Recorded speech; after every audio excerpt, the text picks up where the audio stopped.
noche en la disco todo parecía irreal. Navegando tus defectos con tanta curiosidad. Matando el tiempo, bebiendo hasta que se me cure la ansiedad. Salí a fumar un ciggy y yo tenía un feeling y tú nunca volverás. No sé si fue verdad o ilusión. Hey, hey.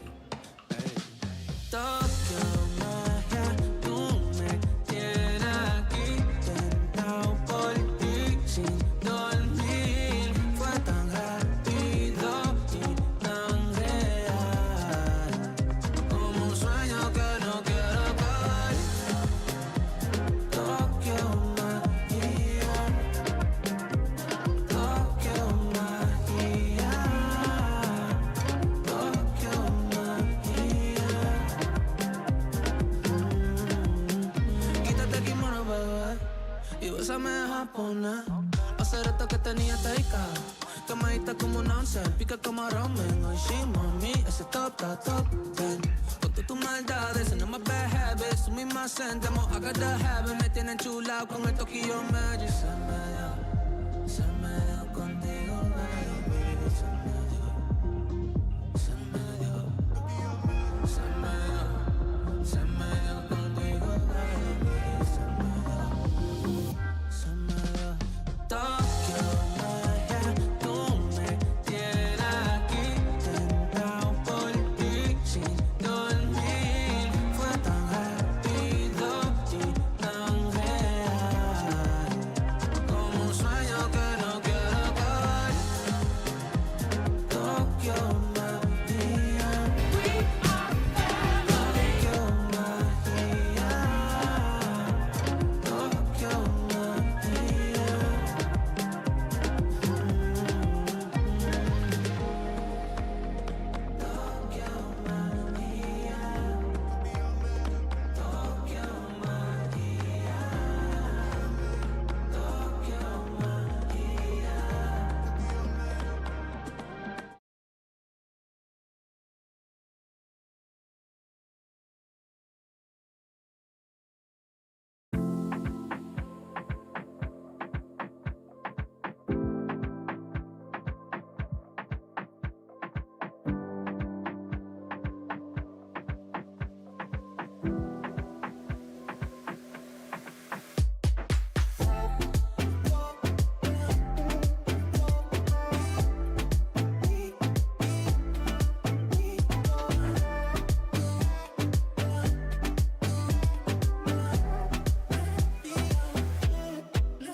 Lords, Shred Lords.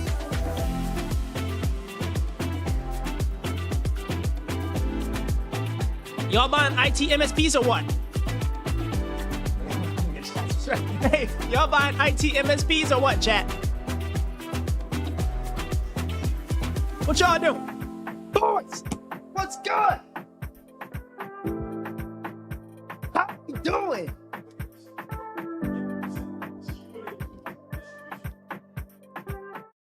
Hey, we got some smart money in my apartment right now, debating some acquisitions. We got Blackstone talking. We got freaking BC talking. They're talking about all these ideas. They're having a very heated debate. Anyways, how you guys doing, huh? Happy freaking Friday Junior, bro. Happy Friday Junior, boys. How are we living? How are we doing? Who we got here? Who's first? Who's first? Who's first? Before we start, do you mind if I play a quick little vibe? Do you guys mind if I play a quick little vibe? Apologies, VOD watchers on Twitch. Sorry, you're not here, Twitch. Ooh. Would you guys mind if every day I'm finding a new song? Every day I'm finding a new song. Would you guys mind if I play a song that I love right now? A song that I love right now. And it's called Flores by Latin Mafia. And don't rush me, okay? Because we about to source our butts off today. We about to source our butts off today. I am. All because of the Shred Lords got us the freaking 50K. Let's go. All because we got the 50K. I'm doing 50 businesses tonight. I can't leave stream until we find 50 businesses. So the least we can do is catch a little vibe with Latin Mafia. Because I'm not leaving stream. Sensei, what's up, dude? On Twitch, what up, Sensei? Should we might even do a freaking source of stream then our greatest type shit. You know what I'm saying? But I'm going to find 50 businesses for the boys and girls, okay? 50 freaking businesses. But first, I want to start off with a good little tune. I was listening to this song. I was like, boys, context. After stream, I locked in. Like after, you guys think, oh, after stream, Kenny goes plays freaking Roblox. No, after stream, I turned the camera off. I locked in. I was in flow state till like 3 in the morning last night. I was in flow state cranking till 3 in the morning last night, boys. I was so locked in. And Spotify, which is playing a random playlist of just like good vibes, of like good freaking vibes. And I think I found one. Bro. It's such a special song. Okay, so I'm gonna play this. Listen, guys, and while I play this, do me a quick little roll call. How you guys doing? On a scale of 5, how we doing? We happy? We healthy? We rocking? We rolling? How we doing out of 5? But while you guys respond to that, let's play this. Can you guys hear it? Garrett, you're gonna love this song. Hey, Birdman, Garrett, Wiggle Man. Can y'all hear it? Smash the like button if y'all can hear it.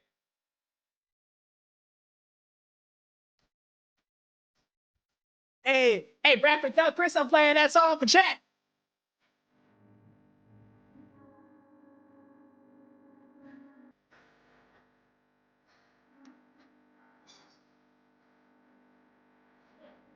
Hey.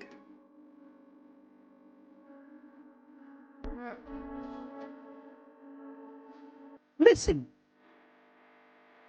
Tira vibras. Oh, Robert, you like the drink?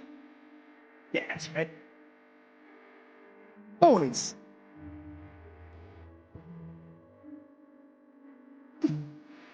Hey, Birdman, we sipping some agua fresca. Not. This is good.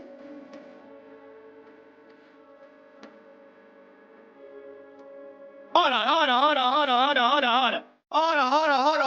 I gotta respond to the peanut gallery real quick, chat.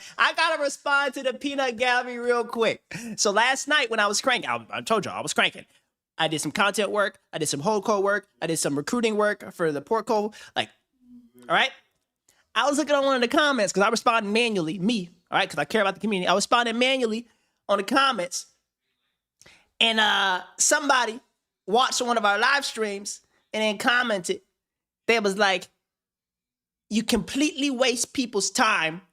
You spend 20 minutes dancing and listening to music. What a waste of time, something. And then like a racial slur. And I was like, all right, I've seen worse comments. But I was like, first and foremost, my shredlords, my dudes, my dogs, they give me about 5 to 10 minutes to let me just cook up and vibe. And then we unlock so much value that you can't get anywhere in the entire world unless you went to Harvard Business School and worked at Blackstone or worked at KKR. So I told him to go buy some index fund and touch some grass, loser. That's what I told him. All right, because I was like, you know what? Here, we rock with the playlist. We catching vibes. Who you know make $1 billion smart money moves while catching a vibe? No one. Birdman, I got you. I'm gonna add this to my playlist. It's Latin Mafia, Flores, Flores. I don't gatekeep nothing.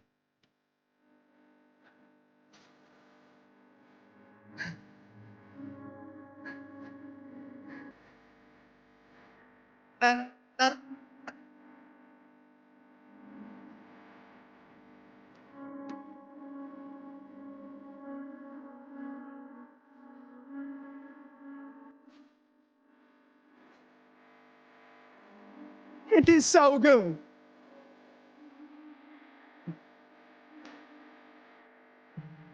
Hey, Joseph, what's good? Hey, Joseph, hope you're doing immaculately well. Welcome, top dog.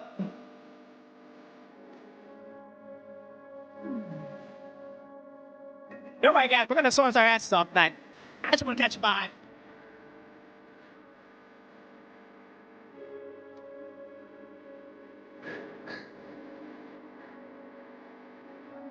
Yum313, thanks for the sub on YouTube.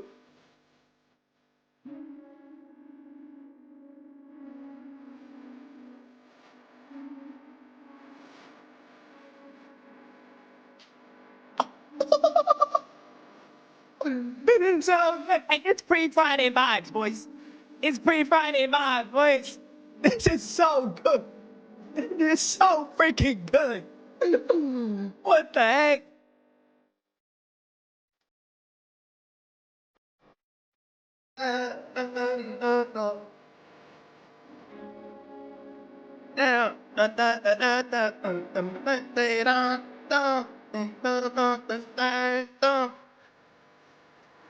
Garrett, this is super Miami, right? Garrett, this is casual exited billionaire Miami vibes.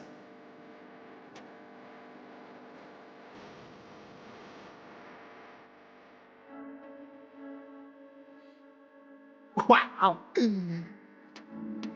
This is so good. Hey, happy freaking Friday, Junior chat.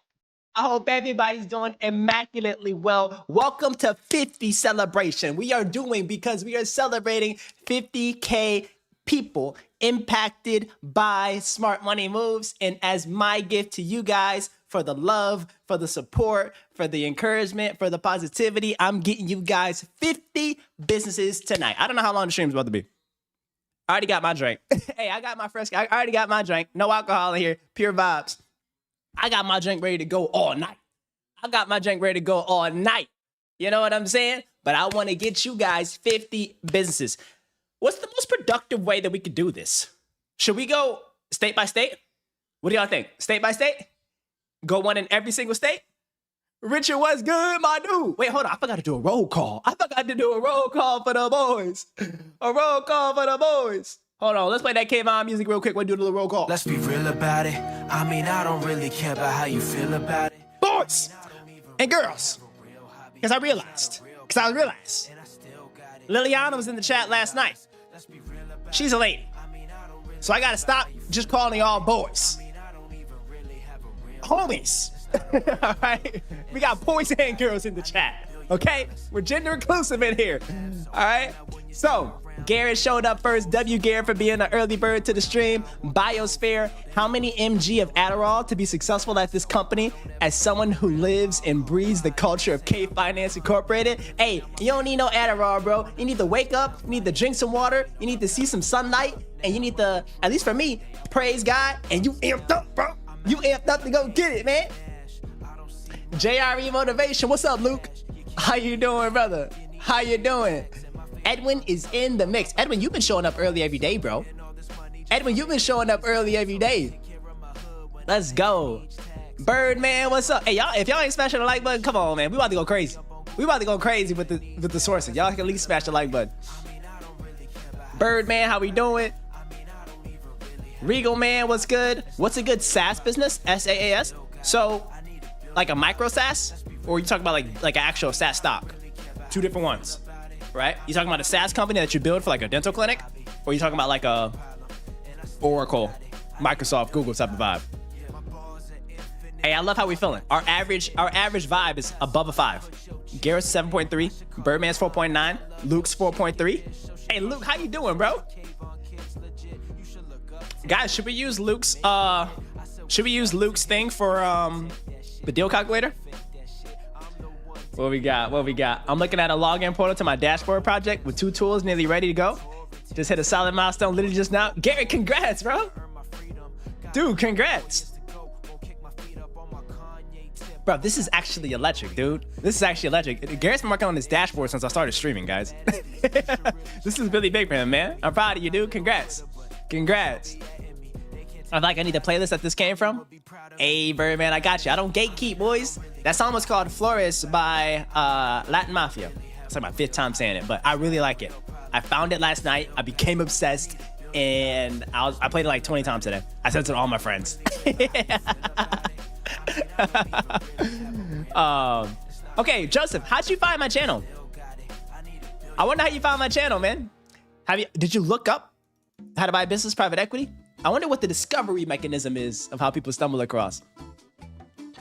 Birdman says, congrats on 50K. I've been watching for months, but I subbed earlier today because I realized I wasn't. You see, I was about to cut you out, but because you subbed today, that matters. hey, boy, Birdman, I was about to cut you out, but because you subbed today, I greatly appreciate it. Welcome to the fam, Top Dog Shred Lord. Thank you, Birdman. I appreciate you, brother. I'm wondering what it would take for you to look at a listing and tell me what you think. Oh, Edwin's already on it. Yeah, put that joint in the Discord, man. Put that joint in the Discord. Upscale Miami, this is why I love this channel with the happiness, not greed. Kenny, drop the Discord. Y'all act like I'm about to be dropping the Discord like it's like YMCA pickup basketball. Our Discord getting lit right now, bro. We need to start putting a little bit of a filter on there. You know what I'm saying? Nah, but Birdman's he's an ally, so I think we can get him access. New goals 8490. What's happening? How you doing? Chicago's here. Hey, shout out to the Midwest. I'm a Michigan guy. Hey, this is a beautiful time to be in Chicago. This is a beautiful time to be in Chicago.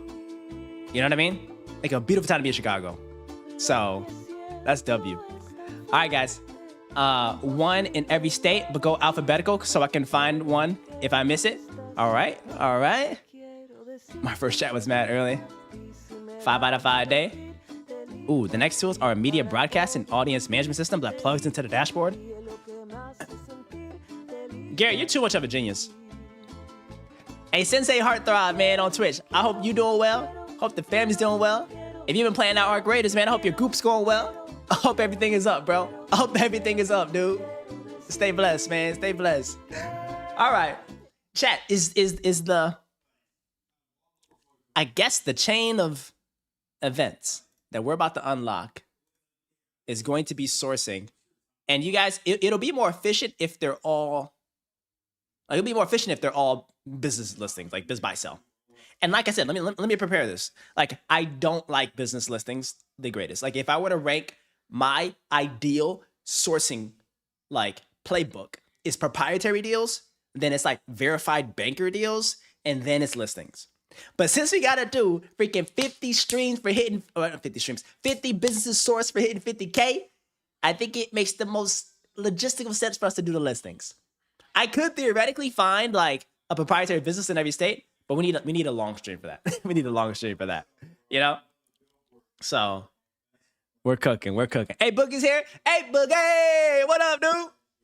Hey, Boogie, how you doing, man? How that boy Boogie doing, man? Hey, chat, Boogie back in LA, man. That boy Boogie back in LA. He was touring the world. Making smart money moves, deals everywhere. Hey, Boogie, give us a little words of encouragement, man. We about to source our butts off, bro. What you got to say to the chat, man? What you got to say to the chat? Okay. Stretch. Oh, stretch. Mr. Worldwide. All right. Boom. Boom. Y'all think I'm messing around. I'm about to source like crazy. Y'all really think I'm messing around. I'm about to source like crazy.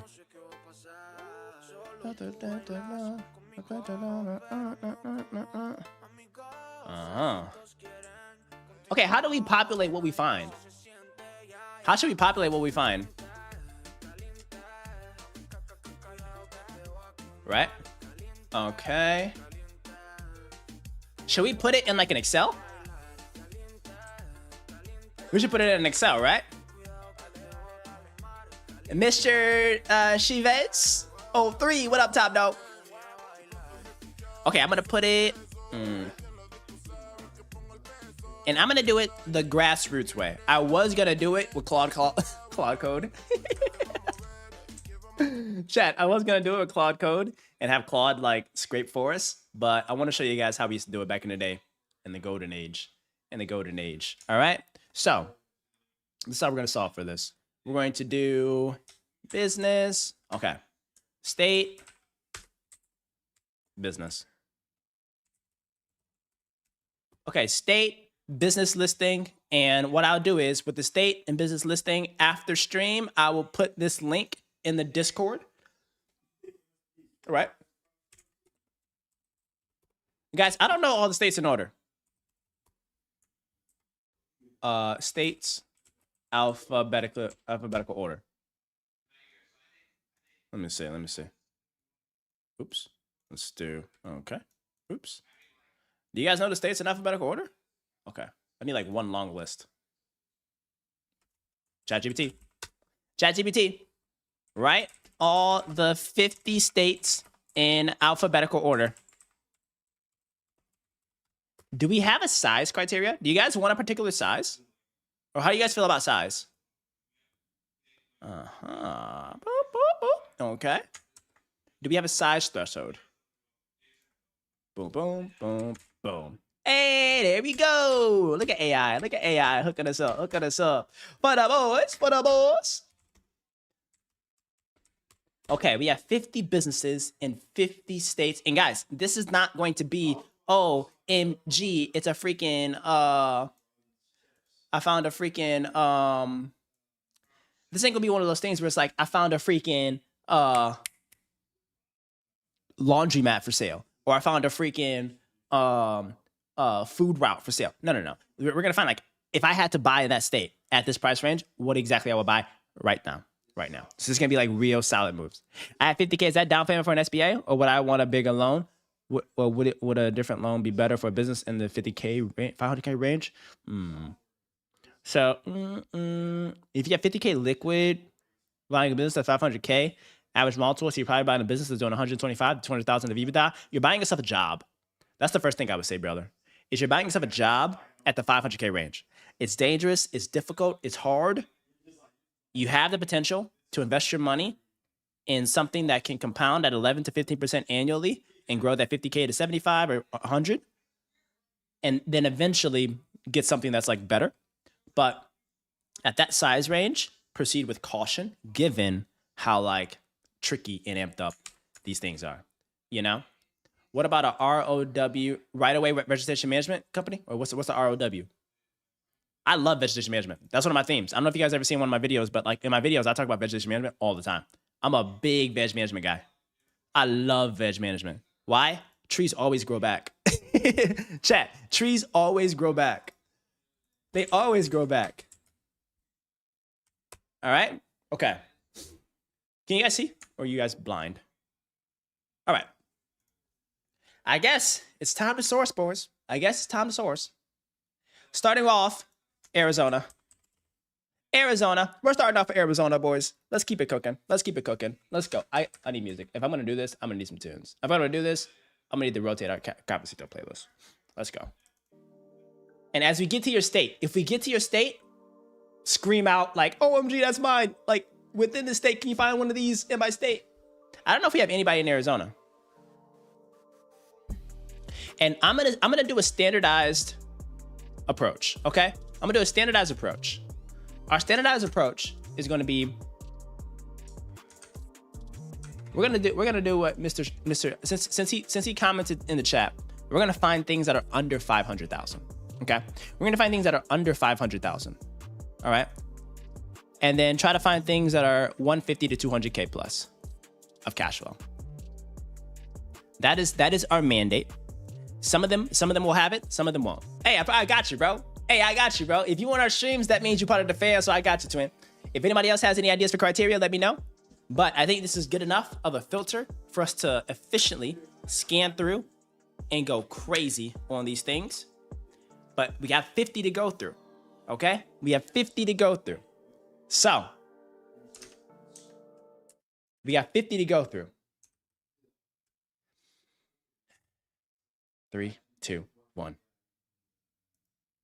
Let's rock. Arizona, first up, under 500,000, has to do 150,000 plus a cash flow. Masonry contractor, that sounds okay, but it's probably one person. Okay, let's open that up just as a backup plan. Nope, I don't want to say a death search. Pizzerias, we don't do anything restaurant related. Nothing restaurant related. Unit kitchen and bath business, assets for sale. They're doing kitchen and bath remodeling installations. That's tied to new home sales, and that's a tricky thing to do. Pass on that. Ooh, a YouTube channel. Ooh, 4 million subs. Wait, at 4 million subs, 4 billion views, you can sell your business for, you can sell your channel for $500,000? That's a little cheap. Wait, that's a little cheap. Okay. Home service business with proven systems. Nope. Nail salon. Maybe. We're gonna keep it moving. Popular entertainment business to own. That's a franchise. Consistently successful fencing and gates business. I think we found it. I like these. Ooh, 2005. It's been around for 21 years. I like that. Margin profile is relatively low. Why? Because they're probably paying people a lot of money to do a job that I don't think they need this many employees. Okay. The business is home-based, retirement. I like this. Okay. They have strong relationships with HOAs. They're selling at a larger distribution channel of HOAs. They're not going direct to home. They're going to HOAs. They're going to golf courses, and they have commercial revenue. Deeper pocketed and recurring oriented customers. Not recurring, but like deeper pocketed customers. I like that, chat. I like that. Boom. Arizona is done. Next. This is so sick. All right, we're going to Alaska. Hey, come on in, boys. We going to Alaska.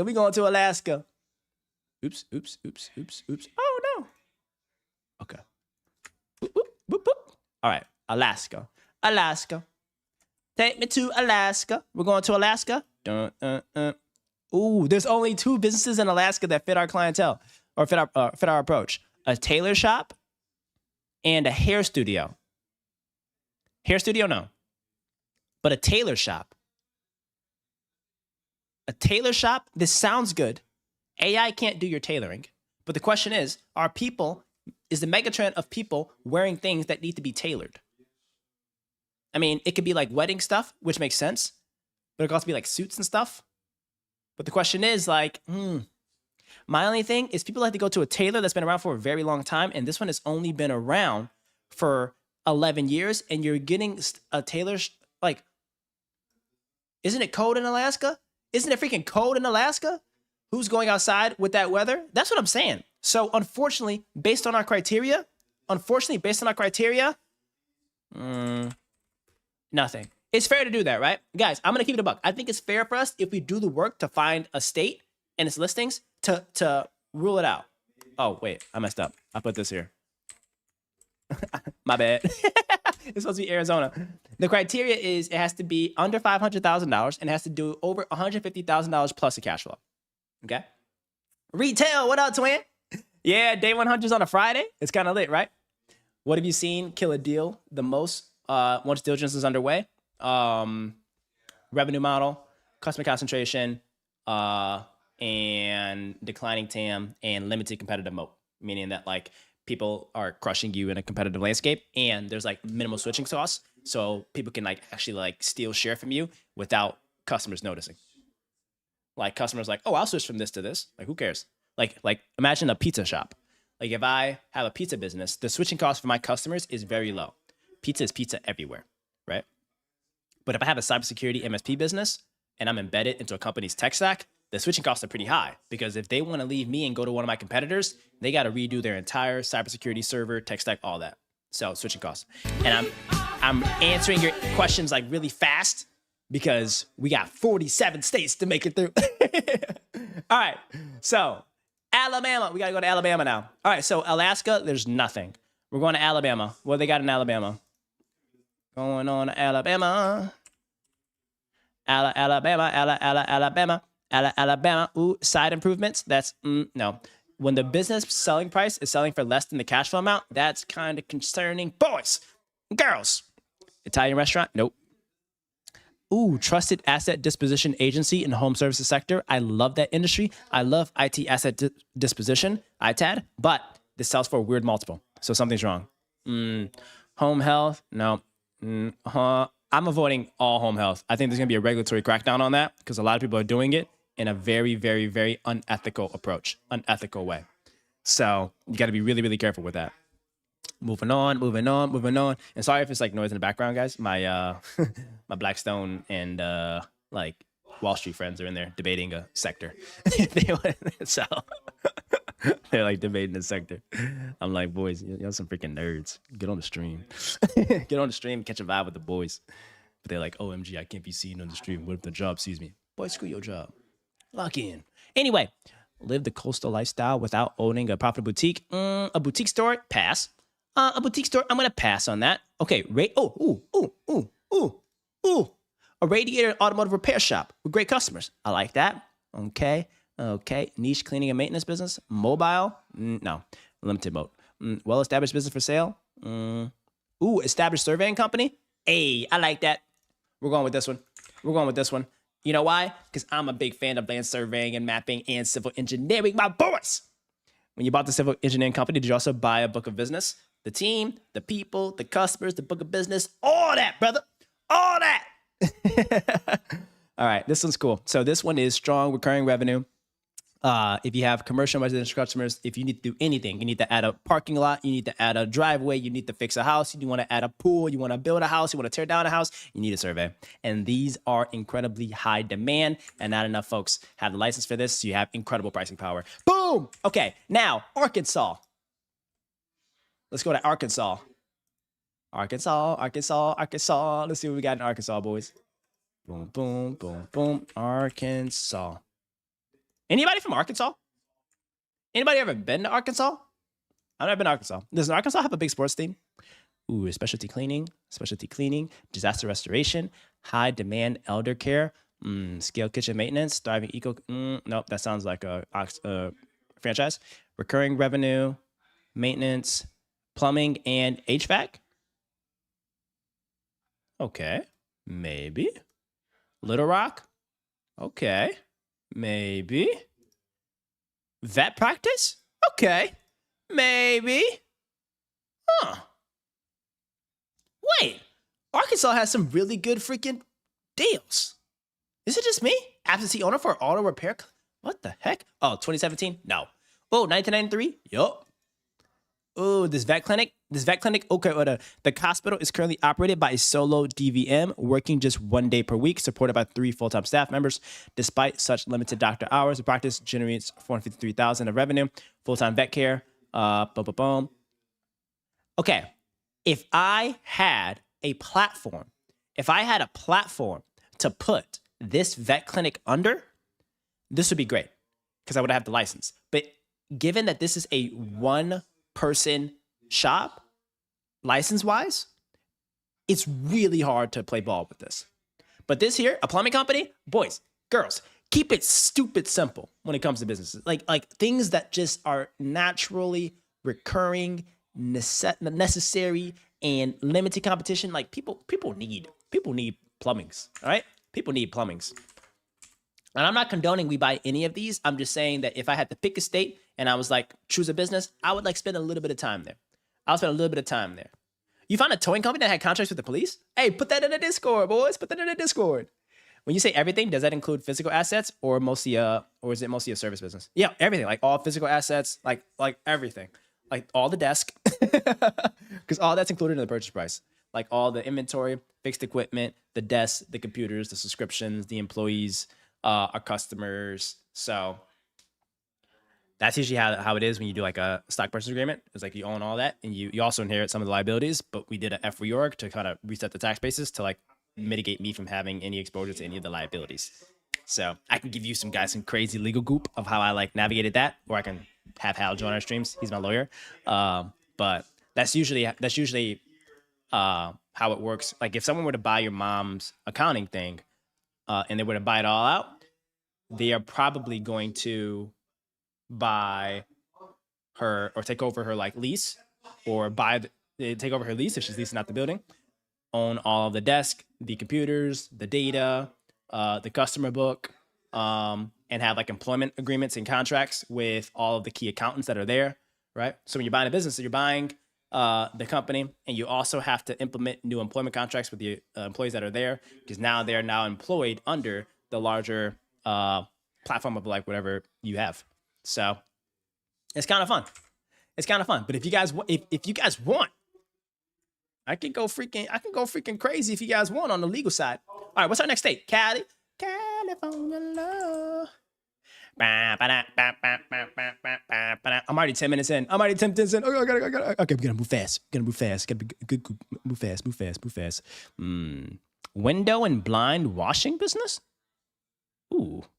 Selling my home-based express mini blind window cleaning business. Wait, that's actually kind of cool. It is one person though. It is literally just one person though. Nah, I don't want to get you guys something that you got to go out there and freaking clean and wash windows. Like I want to see if there's actually something there that you can like get that has people that can do the jobs for you. Pour Me Tap Room, pass. The Grounds Guys, franchise. The CEO leadership thing, these are all scams. Forget about that. That's why I said usually these listings are like the bottom of the barrel stuff. This ain't good goop. This ain't good goop for the boys. I don't want to be disrespectful like bottom of the barrel, but there are way better deals that are private. There's a vitamin store? What the heck? Niche architecture? Let me see. Prime South OC male franchise room? What else? Boom. Farmers. Ooh, wait, what? Farmers book? Nah. Insurance? Pass on that. Convenient market? Nope. Dental office? Let me see. Ooh, pool service route. Oh. This is a common roll-up. A common roll-up in the space is actually buying up a lot of these pool service routes. You know? Like a lot of people are buying these. Oh! Found good goop. Never mind. Yes! Here we go. A local neighborhood specialty in a very, very, very random business. Like busy pet feed and grooming business. Like this, I don't even know where Yucaipa, California is, but it seems like it's in the middle of nowhere, Yucaipa. But I think they're like a local establishment, and probably all the pets go here.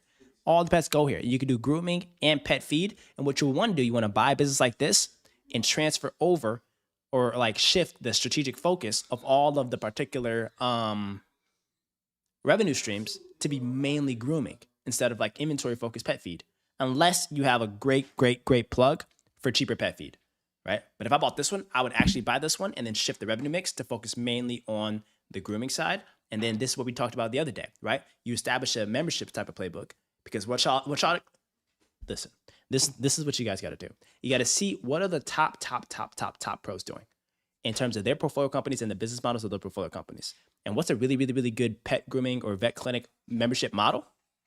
Look at Modern Animal. And Richard, this is really good for you because you own the pet grooming business. Look at Modern Animal. They have incredible memberships for their customers. So they have subscription revenue, right? To where, like, I think to the average consumer, it's a cheaper solution. But for the business, you unlock incredible margins as well as incredible revenue generating ability with having a subscription model. Yeah, bro. That's good goop, bro. That's good goop, Richard. Lock in, Richard. All right, I should be charging you $10 million for this advice, boy. Lock in. All right, we're gonna put that one in the California list. Let's see. We are not gonna be able to finish this. We're only on Colorado. We're only on Colorado. we got 44 businesses to go, bro. What the fuck? All right. But these are all really good so far. So what I would do, you buy this one, and the fact that something is completely off with this cost structure. Something is completely off with this cost structure. The fact that this business is only doing 10% margins, something needs to be fixed. Okay, retail. I said that at the beginning of the stream. I was like, Claude could easily do this for us, but I want to show you guys the grassroots, like blue collar way. I want to show you guys the grassroots blue collar way of going through these listings and finding them yourself, of what to look for and give you guys commentary. Maybe for the first half, Claude can do it. I think we could do half. I think half this to this stream, and then tomorrow the second half. Then the second half we use Claude. What do you guys think? I think that's fair. I think that's a fair setup. You know what I'm saying? I think it's a fair setup. But the fact that this business is only doing 10% revenue margins or EBITDA margins, I don't think that's a good play. I don't think. Wait, something's happening with Luke. Luke, you said something's happening with Claude Code? Wait, okay, Luke, are you like an AI automation genius? And same with retail. Have you guys figured out the latest updates with Claude? Does someone know how to use Claude's latest managed agents release that came out yesterday? Like, has anyone figured out how to do that? Like, I know it's all about using their infrastructure and service and like servers to like ship products faster. But I think there are some use cases for like investors that I want to at least be building. I talked to my friend yesterday who works at a hedge fund. He showed me his Claude tech stack. It is actually insane. It is actually insane what he's able to unlock.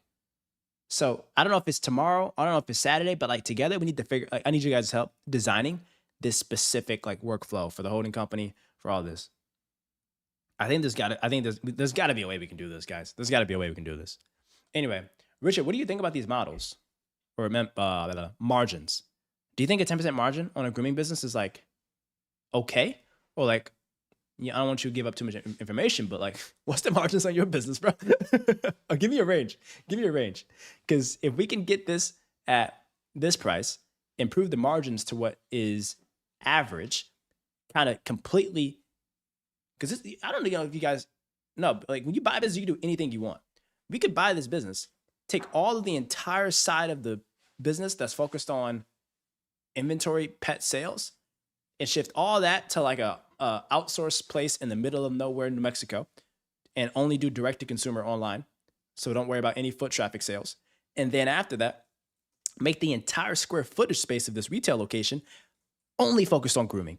And then instantly you turned your margin profile from 10% margins to like 20, 25% margins. That's how I would play it, right? So, all right, that's that one there. That's California. Boom, boom. Colorado. Wait, did we find something in Colorado yesterday? Didn't we? Oh, we looked at the one that our homeboy was looking at. I was like, if it's been on my dream team, I'm gonna have time to think about growing it. That's true. Richard, you're in a tricky mix because you gotta think about growing, like hiring the team, and you gotta think about growing the business, and then tuck-in acquisitions or second location. That's a lot, dude. That's a lot. JK, stop complaining. Lock in. You signed up for this lifestyle, boy. You signed up for this lifestyle, boy. Shoot. You chose to be great. I don't want to hear no complaining. There's 24 hours in a day. Lock in. Oh my goodness. Literally just Dama. It's Dama, right? Literally just when you walked in, we're looking at the state that you were looking at, Colorado. Let's see. Ooh, I wouldn't buy it. Guys, if you see anything that's like a bar and grill, run. I wouldn't buy it. I'd run. Stay away. Right? You agree? Run. Stay far away. Got any goop in Colorado? That's what we're looking for. We're looking for it. I don't stay up to date with the newest tools.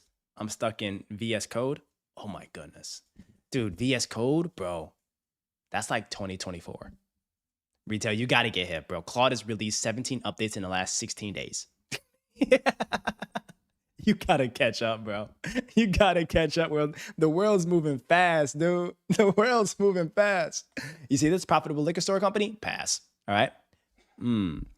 Let's see. What else? What else? And then these are sleepy ones that people get really excited about. And they're like, oh my, there's like a cool sign manufacturing business, or like a sign company, or like a big printing company. Yeah, these things are gonna be chalk because people aren't buying that many signs and people aren't printing as much as they used to. But then also when it comes to specifically the sign sector, overseas is 10% cheaper.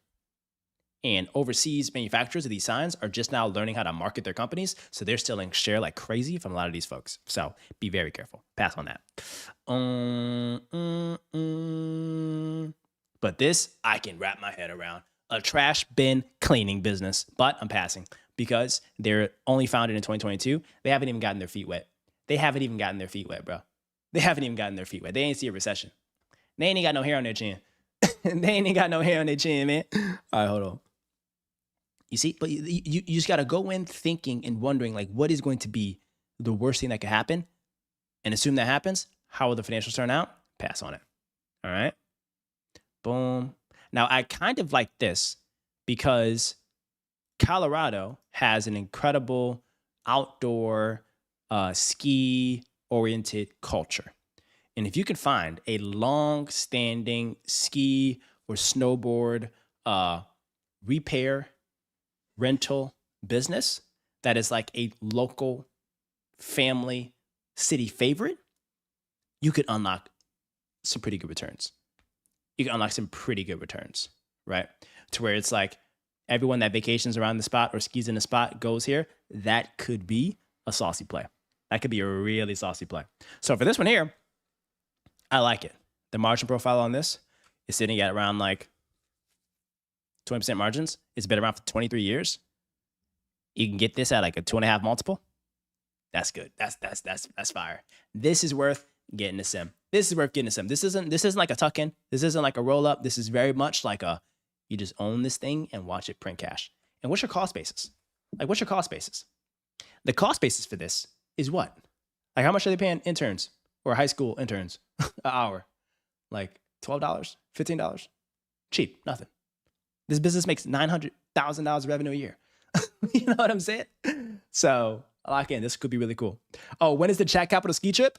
Boom, dude. Wait, that actually could be electric. A Chat Capital ski trip. I say if we get Chat Capital to 100,000 of AUM, I think we gotta do a ski trip. I think we gotta do a ski trip. I think we gotta do a ski trip. I'm actually so down.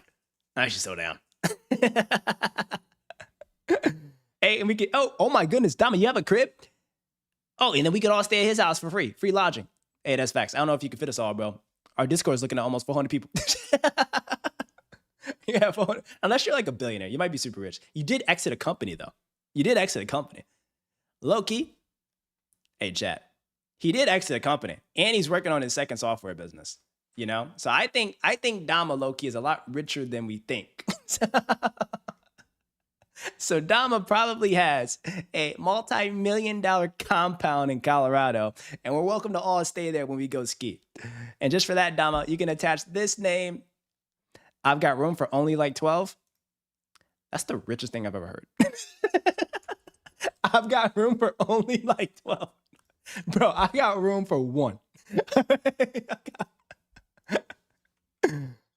No, that's love, though. That's love. I appreciate it. Hey, one day we're gonna get some exits, man. We're gonna be like you.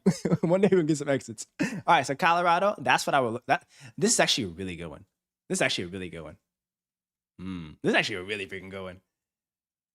Oh, snap. Wait, and Birdman's got Logic in Utah for the ski trip there too? Oh, F it. Bro, we're gonna do two person one. And then me and Garrett, we can host the ones in Miami. We'll host it at our local Hooters. Or we'll go to Carbone in Miami. We'll do like a dinner in Miami. We'll rent a boat. Tommy, you are hilarious. I love you guys are hilarious. This is You know what? We're moving on. We're going to Connecticut. Connecticut. All right, what are we looking for in Connecticut? What are we looking for in Connecticut? Let's find one in Connecticut. All right. Let's see. Connecticut. Let's see. A gym. Pass. So, very few gyms have pricing power. You know, very few gyms. Ooh, but a commercial power washing one? Nice. Vogue Electric. Wait, this is cool. And when it's listed like this, it's not a broker. The actual owner listed this. He actually took real pictures of his like inventory in his warehouse. Wait, this is like an old guy that's really selling his business. He took a picture of his old. Wait, this is actually perfect. Chat. This is actually perfect. OMG. All right. Plus 38 years in the game. How many employees does he have? I don't know if he talks about how many employees he has, but here he is. He says, I am retiring. Is there anything that we could do for get yourself a Flanagan's Green Cup and you call yourself a true Miamian? What's a Flanagan's? What's Flanagan's? Is that a restaurant? Or a bar or something? Well-established customer base across Fairfield County and Westchester County. Ooh, and that's like a wealthy neighborhood. Westchester County? All right, renting a 3,500 square foot garage with office, stores all the vans. We service, and he says we, so I assume that he has teams, and he has like what's the name? The question here is going to be the license. This business has been operation purely from word of mouth and existing customer referrals. Great, no marketing. Okay. We have never done a formal strategy on marketing or advertising, or in the process of launching a premium website integrated with Google Business. Nice. So that means they don't even have a website right now. Any new owner can grow this business substantially with a well-defined executed marketing strategy. And he can remain involved, active in the day-to-day operations of the business during the transition for up to 10 hours per week for 1 year in person or by phone. Okay. In Darien County, Connecticut. This is a good one. The only big red flag or yellow flag is going to be license. It's only going to be license. That's the one we got to focus on. All right, Delaware. Let's go to Delaware. Let's see what they got in Delaware. For the boys. We are pushing through. We are churning through America. Delaware. I've never looked at a business in Delaware. Can help transition for 1 year. That means they will literally answer one call per week from you. Like when they say they can help you transition for a year, that literally means they're going to answer one of your phone calls. One of your phone calls a week. And it's likely going to be from a boat in Fort Lauderdale, bro. Wait, what happened to Alaska? Nothing. Like we looked, we actually couldn't find anything in Alaska that fit the criteria for chat. Like we couldn't find anything. Hey, Mike, what's up, man? How you doing, Mike? Hey, Mike, how's New York treating you, my man? Dude, Mike, catch us up on the deal, bro. Catch us up on the deal. So you pivoted from the nail salon. You got a LOI signed on the pet grooming business. How's that looking?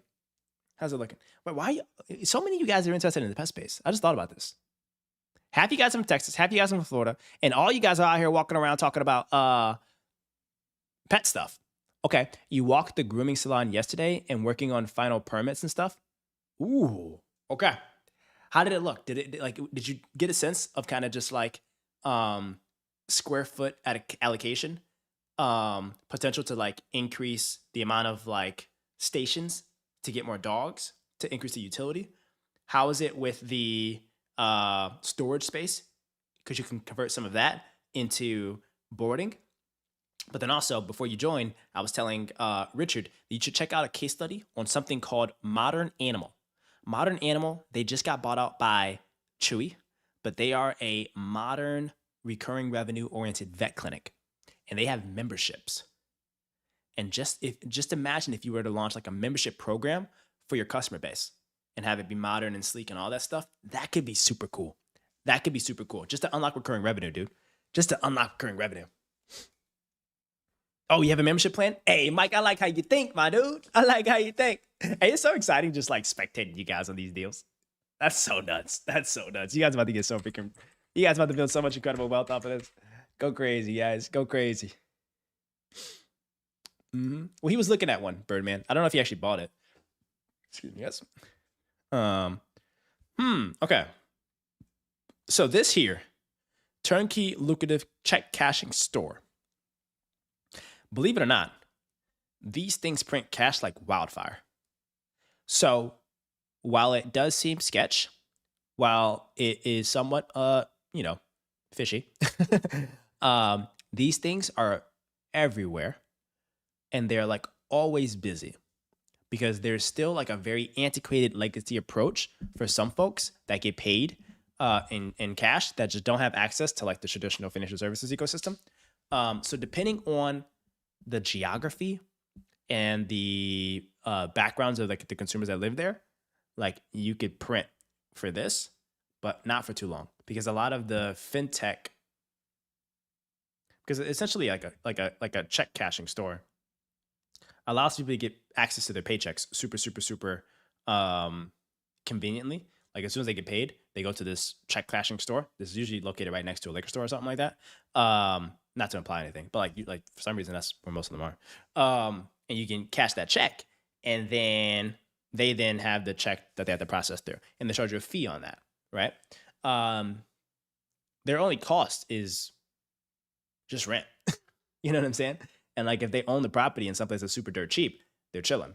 But think about the business model of a check cashing space. If you deliver on your promise of cashing their checks, those people probably every single paycheck are going to want to come to your location to have that same experience, correct? And if you do that and you just get like a ton of people that are doing this check cashing play, you have quote unquote bi-weekly recurring revenue business. So these people have been printing cash for years, like absolute years. Boogie, you gooping tonight? Dude, I'm down. Let me know when you're done working, Boogie. I'm down. We have to get through at least half of the states.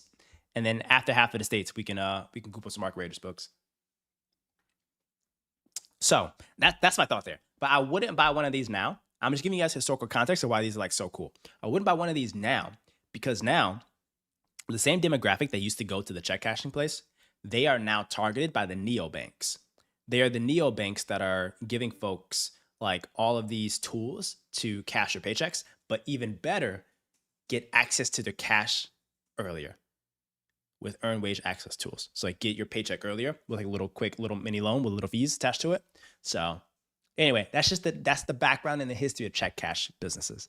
And I wanted you guys to like walk away understanding the economics of that and just how like a weird brick and mortar retail location that's like on every single corner has a crazy, wicked, sticky, recurring revenue nature. Isn't that crazy?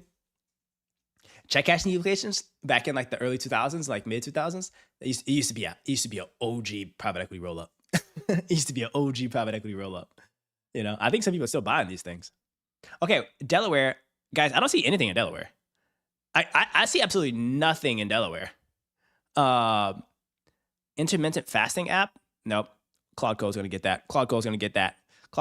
Shut the front door, Boogie. They're watching this and they're not hitting the like button? That's called fraud. That's funny. Boogie's calling y'all out. Y'all out here watching this stuff, getting all this free game. Y'all don't even press the like button on YouTube. Y'all some scammers. Y'all some scammers. It's like, no.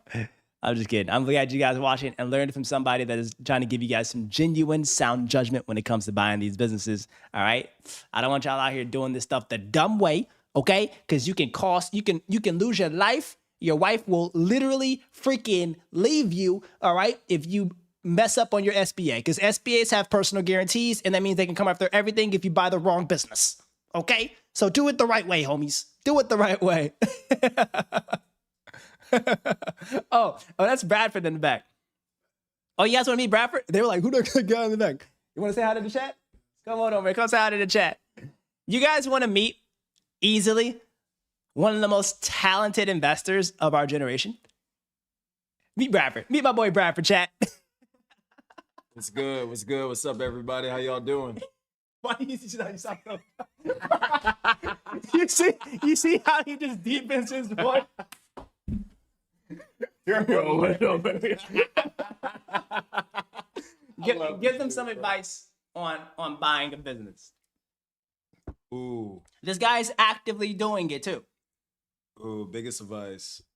Ooh, I would say two things. I would say two things. A concept called consolidation runway.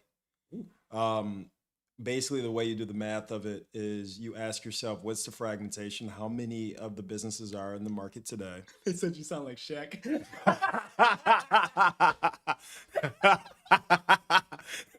Guys, he's being serious. Lock in, boys. I'm trying to give y'all game, bro. Lock in, boys. Hey, you know, the voice goes down to serious. But consolidation runway, how many businesses are in the market today? How many are being acquired per year? And how many are actually acquirable, like the SAM of it? And when you do that math, it gives you a certain amount of years left that you have of consolidation. So if you're acquiring a business, it's a good thing to know consolidation runway because it also helps you understand what the multiples are going to look like. Other thing I would say is 100% buy something that a old owner owns. Yes. Don't buy something that someone already bought and is selling to you. Nope. That's the game. And then you are easily the best sourcer in America. Oh, wow. Maybe the globe. Okay. All right. This guy knows how to source businesses like no one's business. What is the number one key to sourcing? Ooh. If you really want to play the game long term, focus less on going direct to even the owners. Focus on the nodes. The nodes are the people who know the owners. That'd be your local churches, if that's the organizations, if that's the networks. Focus on the nodes. That's a really, really important thing. That's my biggest thing on sourcing. I would actually spend as much time as with the brokers, as much time as going direct to the owners. Figure out the nodes of where the owners that you're trying to go after like to hang out, where they like to go. That's going to create way more deals over time. But go brokers first. Always. My dude is social engineering. But always go brokers first if you want to find something on the market. So this is dope. This guy's bro. an absolute dog. All right. We met at the University of Michigan. Go freaking blue. All right. We went to high school right around the corner from each other. We didn't even know that. This guy's literally family. He's absolutely crushing it. He was like one of the greatest investors at the private equity level, growth equity level, venture capital level. He left all that to freaking ball out, do his own thing. Dude, this guy's crushing it. He ain't gonna say it, but I'm gonna say it for him. He was also Forbes 30 under 30. Absolute top dog shred lord.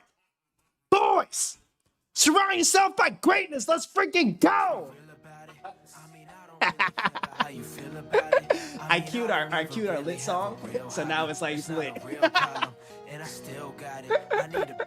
All right, boys, we got like 57 more states to go. Delaware. Oh, geez. Insane Aura, Big Dub, Brad, Legend. Oh, my goodness. W. Goo, my dude, Social Engineering, Aura. Okay, this is my channel. Okay, how about that? Jesus Christ, boys. Just kidding, I'm kidding. Bradford finna take all our jobs. Hey, that said, homie sounds tough. My brother's a fashion demon.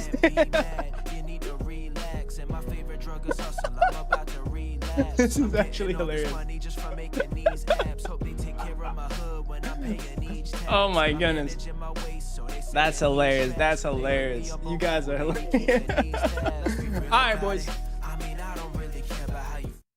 All right, boys. Let's lock in. So let's go to Delaware. Let's see what we got in Delaware. You see, the sourcing game, it's a grind. It's a volume sprint. All right, you got to kiss a lot of frogs until you find the right one. All right, lock back in, chat. Rich Topic, what's up, Top Dog Shutdown? I saw your name in there, man. What's happening, Rich Topic? What's happening? All right.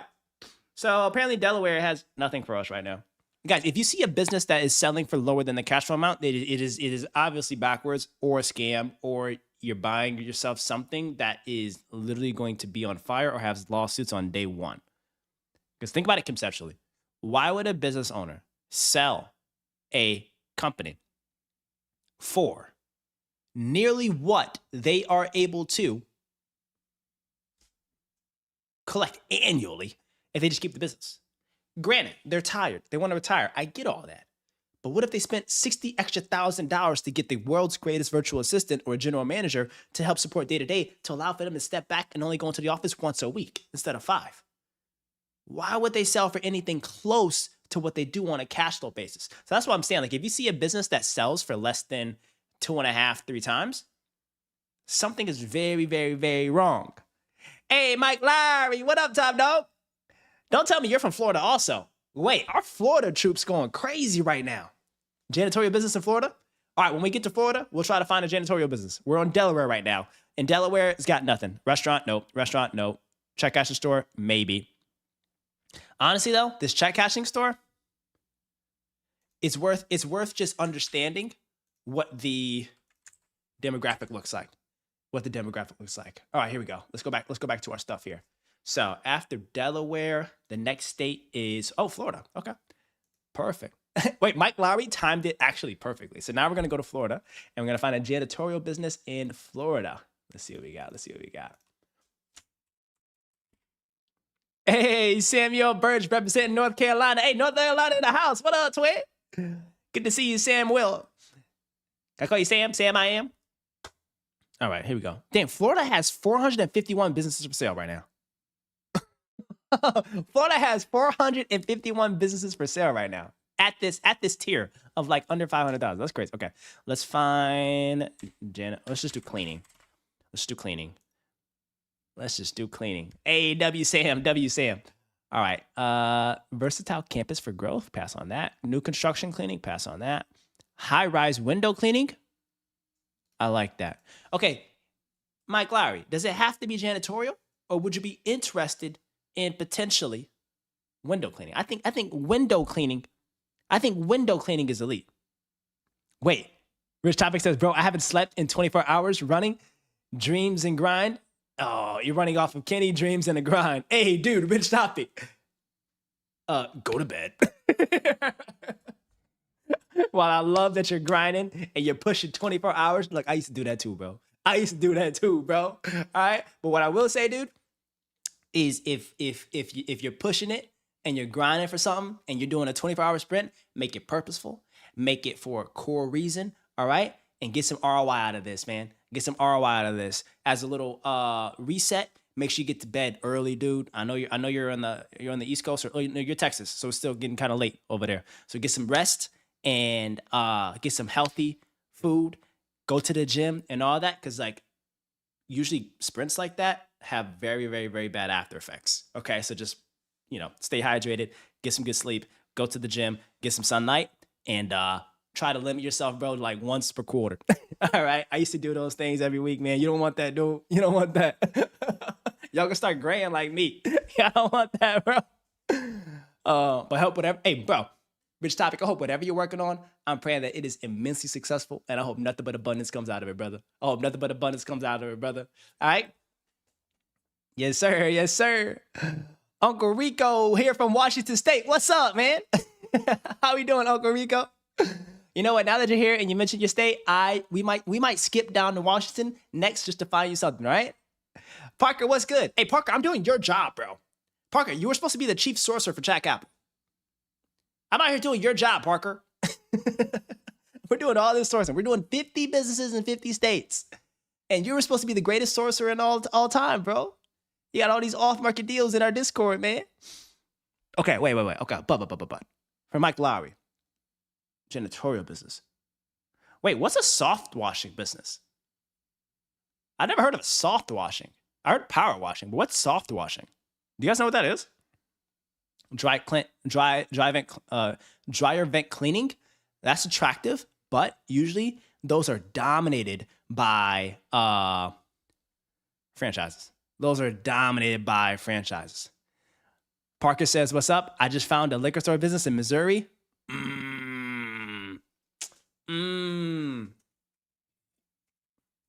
Okay, wait. Roof cleaning for soft washing? It's like power washing, but using chemicals instead of high-pressured water. Oh, that's actually solid. Okay, hold on. Wait, there's a lot of freaking good companies here. Hold on. There's a lot of good companies here in Florida that are doing the janitorial thing. Okay?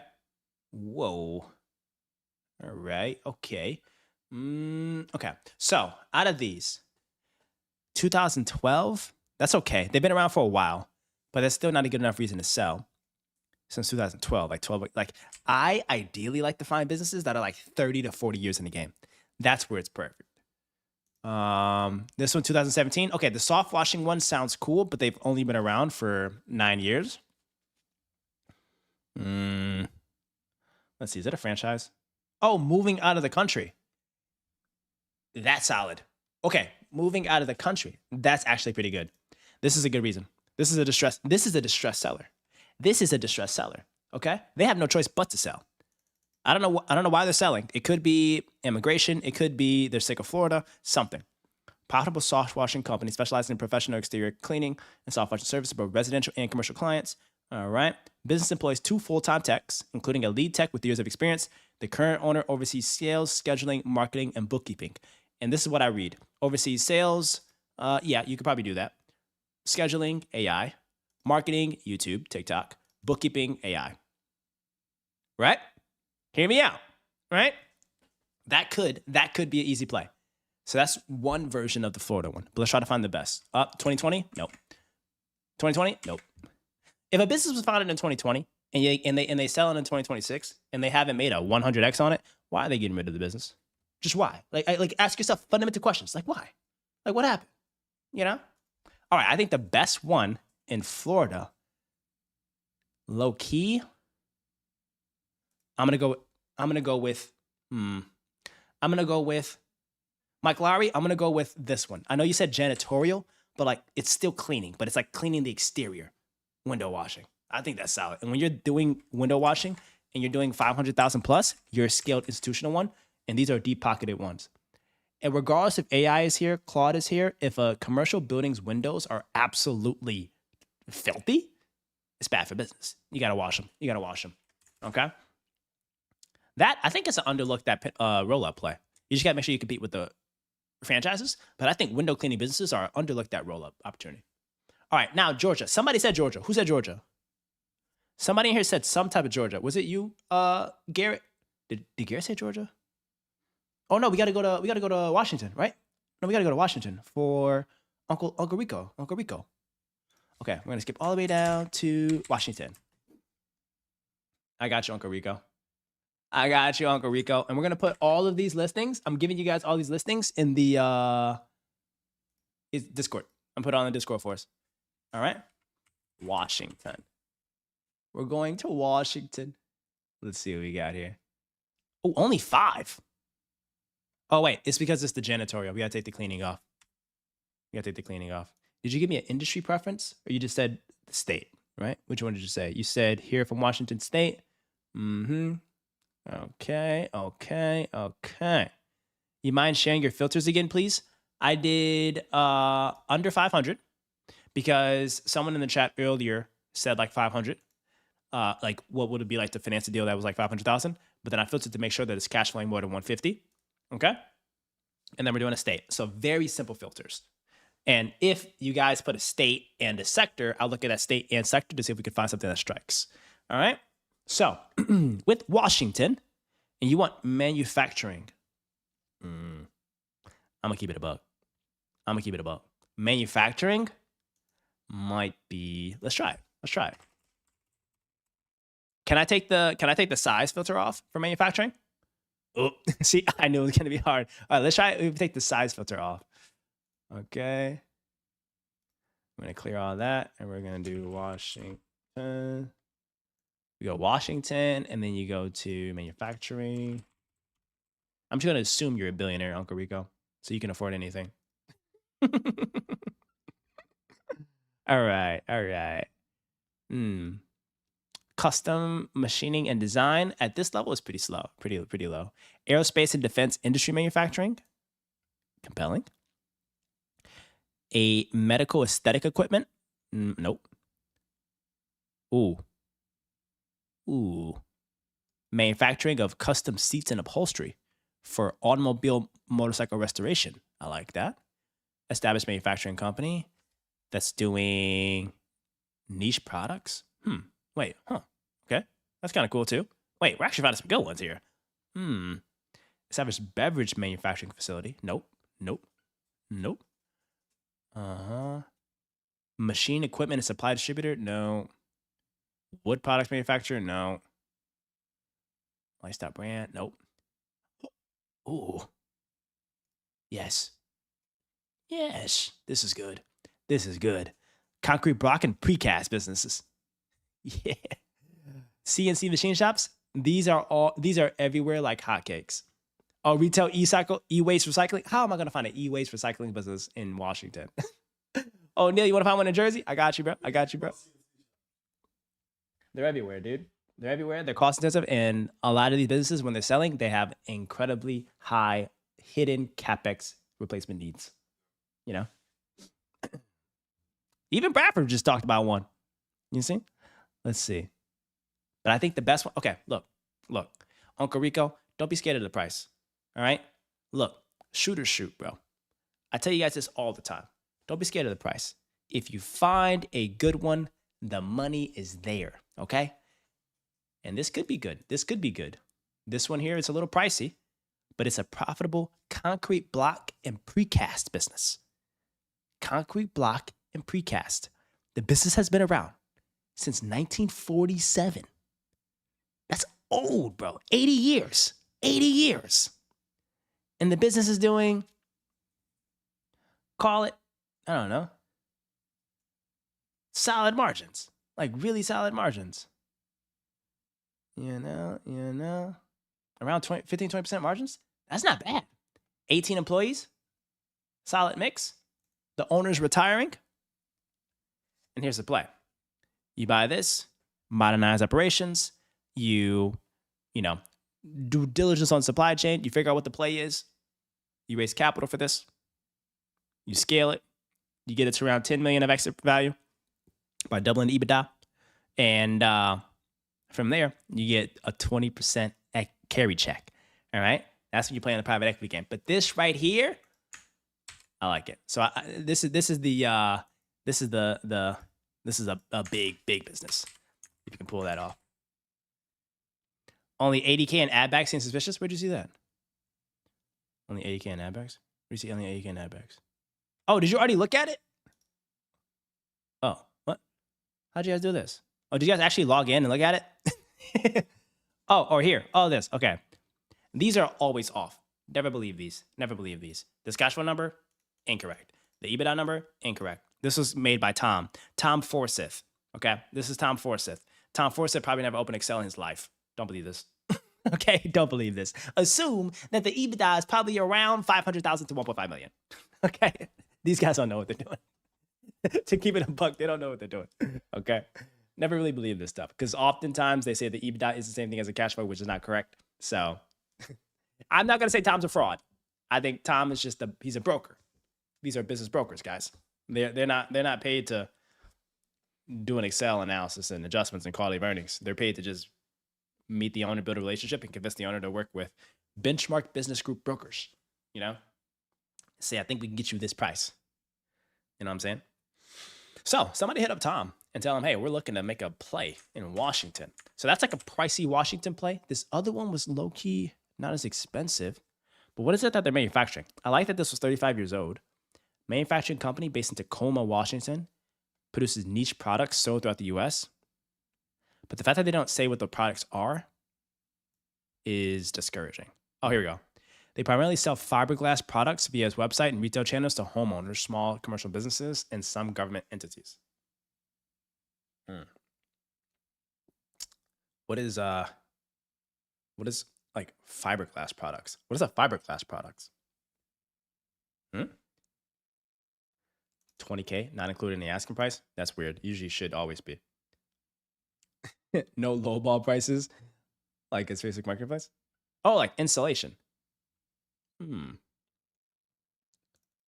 Owner is open to carrying up to a 50% seller note.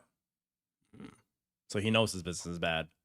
Usually if they're interested in up to 50K, they know their business is kind of bad, chat. They know their business is kind of bad. But Lauren, what up, top dog? Good to see you, mate. Okay, all you guys are spamming installation. So it's installation stuff. Is installation? I've never looked at installation. I never had to buy installation. Installation is you can get it everywhere, right? right? It's interesting how they don't mention boats. Interesting. Might be desperate. Like, you get insulation. There's no like moat on insulation. There's no like proprietary thing on insulation. Like for Uncle Rico, if I were to do anything that's manufacturing, I would either want scale, I want IP edge, or I want an ability to produce it and manufacture it at such a cheap cost that no one else can compete in. Like, that's how you define a moat. Like, you gotta understand, guys, like, all businesses need to have some type of moat if you're gonna buy it. And hold it for a very long term, in my opinion. Not like some of them just like automatically print, so you don't need to have a clear moat. But if I were to have a business that, like, if I were to buy one, I would want one with a moat. And that moat in the manufacturing space can be, you have like an IP edge, like no one can manufacture what you are manufacturing, or you have such a dominant position in customer base to where you have like insane distribution and customer loyalty, or you have the cheapest cost basis to where like even if everyone else can make what you have, they can't do it as cheap as you can. You get me? So those, I think, are the three levers of like a manufacturing business's competitive moat, and like why I would want to like, be cautious on this. And it seems as if people can come through and do some heavy displacement when it comes to this manufacturing company of this fiberglass stuff. Edgar Silva, what's up, dude? Hey, we got Edgar Silva. That's the professional in the house. What's up, man? Good to see you, brother. Hope you're doing immaculately well, Edgar. What's happening? Home Depot, Lowe's will sell their bulk to Restore, and you can buy it cheap there. I don't like this one. Not sticky enough customers. Yeah. Passing on that. All right, but we already got the one in Washington there. And then I think New Jersey. Did we have to go to New Jersey? Who said New Jersey? Someone said New Jersey, didn't they? Jersey. Oh, O'Neal. Yeah, top dog O'Neal. We got to get O'Neal something for New Jersey, man. Something for New Jersey for the boys. Let's see. What can we find in New Jersey? In a particular sector? Or can I freestyle? I'll freestyle. Congrats on the subs. Hey, thank you so much, man. Thank you so much. Congrats to us. Hey, chat, this is a win for all of us. It's a win for all of us, dudes. 50,000 people inspired to make smart money moves, man. That's all I care about right now. That's all I care about. You know what I'm saying? Okay. Boom, boom, boom, boom, boom, boom, boom, boom. New Jersey. Let's go to Jersey. Nice. Thank you so much for giving me the freedom to freestyle, O'Neal. I'm going to find a new business that I think is the coolest. I'll keep it under 500K. Premium apparel? Nope. Retirement planning firm in New Jersey? Pass. ChatGPT. Absentee smart monitoring devices. Turnkey motel opportunity? Yeah, pass. Bar and restaurant? Nope. Owner operated HVAC with vehicles included? Maybe, if they have a solid team. A consulting business? No one buy a consulting business. If you see any consulting business for sale, run. Okay? AI has such an ability to deliver such value-added consulting and advisory services to everyone in the entire world in seconds.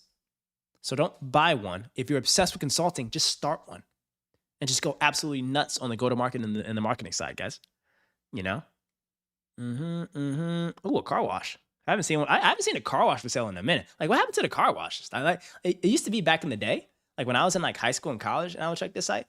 All of these businesses were literally only car washes, like car washes, dry cleaners, and like bread routes. Now I don't see any car washes for sale anymore. I guess everybody bought them all up. Scalable remote cash flowing business, pizza shop, testing center. By a gas station. A profitable Indian farmers market. Doing 40K a week. Hey, O'Neal, I got you some goop. I might have found you some good goop, my man. Oh, dang it, 2019? Darn it. But do you guys know how exciting and vibrant farmers markets are? These things are insane. Like, farmers markets go crazy. Right? Wow. Okay. Currently exceeds 2 million with net cash flow of 175. This will get you a market for an entrepreneur, professionals looking to invest in this profitable business. Great option to run as a semi-absentee or absentee. In order to show the location, buyers must sign the NDA. Boom, boom, boom. Photo ID and proof of funds. Valid proof of funds. No co-brokering. This guy sounds like a freaking crybaby. Come on, Sanjay Gupta. Stop being a little crybaby. Let the boys check it out. Oh, moving out of state. Another distressed seller. I like that. Seller has been in the business for a long time. Will provide complete training and support the qualified purchaser. Assets include walk-in freezer, coolers, all furniture, fixtures, and point-of-sale system. Interesting. Okay, wait. Profit market. Okay. They sell all types of. Oh, wait. Never mind. I don't like it because I thought this is one of those things where you have vendors and you're collecting a revenue model off of the vendors, not what you're actually selling. So with this, I'm passing. O'Neill, false alarm. Moving on. Don't get too emotionally tied to this stuff. I told you, boys. Lock in. Lock in. Dude, it's 1 hour straight of us sourcing, and we're not even at freaking state 15. We're making progress slowly but surely. Slowly but surely. A vet practice. I like that. It's going to be a licensing issue, though. But this vet clinic is going for 5.5 times. That's crazy. I told you, vet multiples are insane, guys. Vet multiples are insane. Okay. Air duct cleaning business. It's a little tricky. It's a little tricky. Commercial landscaper. Highly respected landscaping company. Solid. Electrical contractor. That's why there's so many. We need our price filter. Let's do under $1 mil. Under $1 mil. We can get you $1 mil if you need $1 mil, O'Neill. Because if it's a good deal, we'll get you $1 mil. We'll just tell CJ to invest in all of our things. Where's CJ at these days? There's a full motion sim racing center. That's interesting. Pharmacy, gym, stucco, Italian. So many restaurants. So many restaurants. So many restaurants. So many restaurants. I have nothing against restaurants. I have nothing against restaurants. I love restaurants. But as a asset to own, it's tough. Like, it's tough. You know? And this is why I have a beef with owning, as an investor and capital allocator, restaurants. Every single meal, you have to recompete for the right to win for that customer's palate. Right? Switching costs non-existent. Right? But like every single like there is a literal purchasing decision being made 3 times a day for these customers.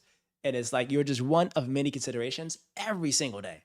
Like, you got to recompete, always stay top of mind, or just have exceptional meals. But even if you have exceptional meals, they get sick of your food. They can't eat lobster every single day. You know? It's so tough. It's so tough. So please, I nothing against folks that work at restaurants, that have families at restaurants, that own restaurants. It's just, if you're thinking about net new capital being deployed, just buy an index fund, please. Buy an index fund. All right? Ooh. Nope. It's retail. Okay, so this here, you see this balloon store? I got excited about this because balloons are exciting, but the retail front, not really that much of a fan of. Go a level deeper. Distribution businesses that you distribute the balloon products or the balloon like tanks. Those are compelling. That could be interesting. That distribute the stuff to like the dollar stores and the balloon stores. That could be cool. Okay. Jersey's actually kind of hard. I'm not gonna lie. Jersey has been the hardest state so far to find one. Wait, are you guys talking Pop and Mark? Hey, Black Mama Trader, what's up, man? Dude, can you look at Micron? SNDK? Okay, hold on. We're gonna take a quick intermission to check out the public markets, boys. SNDK? What happened? Dude. 33% in 5 days for SNDK. What about MU? 24% in the last 5 days? Wait, chat, this is elite. Dang. Hey, Loki. You know what? I'm pissed because you actually told me about this in the 300s. You told me about you told us about this in the 300s. You literally told us about it in the 300s. And I still haven't bought it. I'm so freaking stupid. I still haven't bought it. My bad, champ. My bad. Okay. Ooh, a painting contractor? Pre-qualified? A painting contractor? No. Because anybody could just get their cousin and go paint. Finally. There we go. 40-year-old.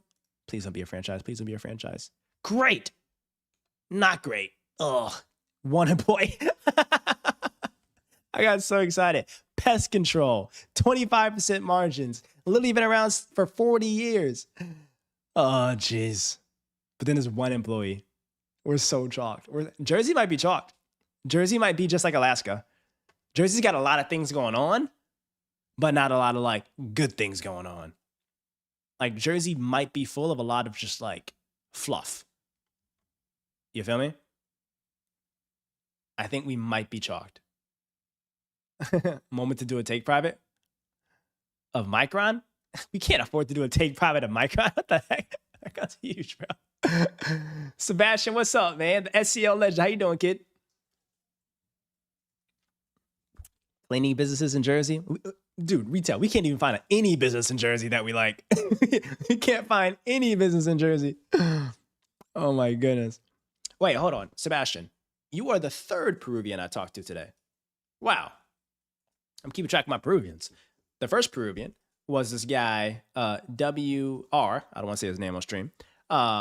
We interviewed him for a civil engineering hire for the business today. The second Peruvian I talked to was Boogie. Boogie's crushing it in life.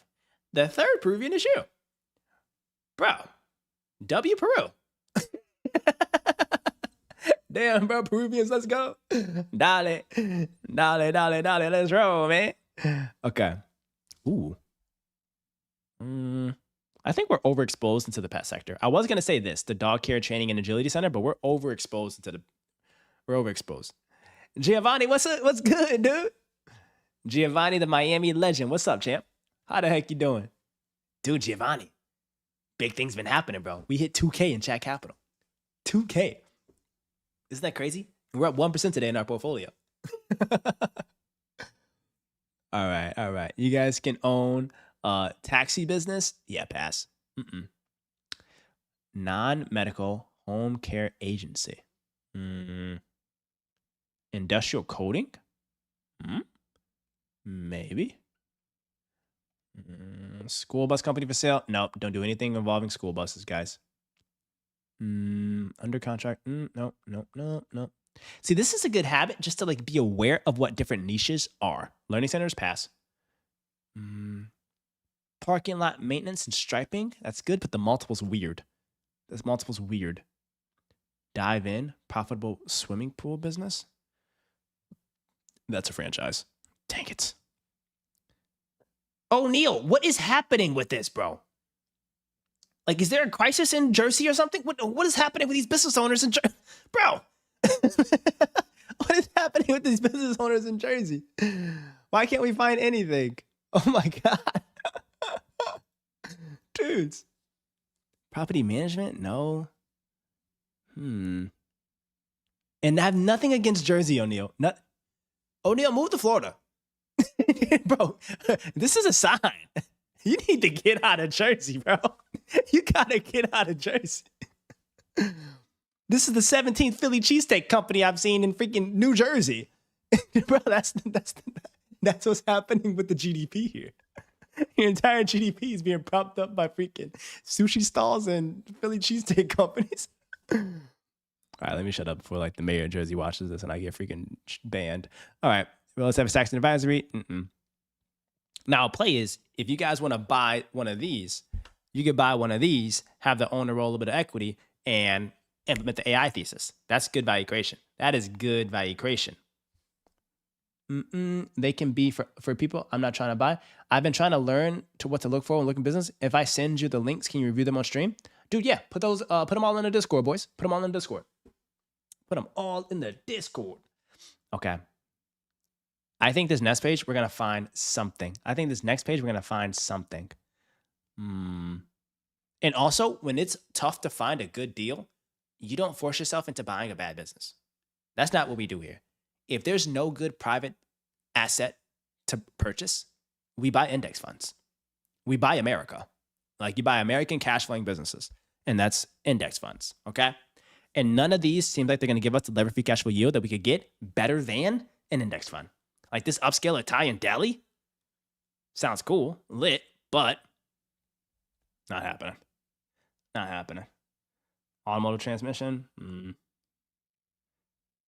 Yeah, Jersey might be. I don't want to have to do this to Jersey.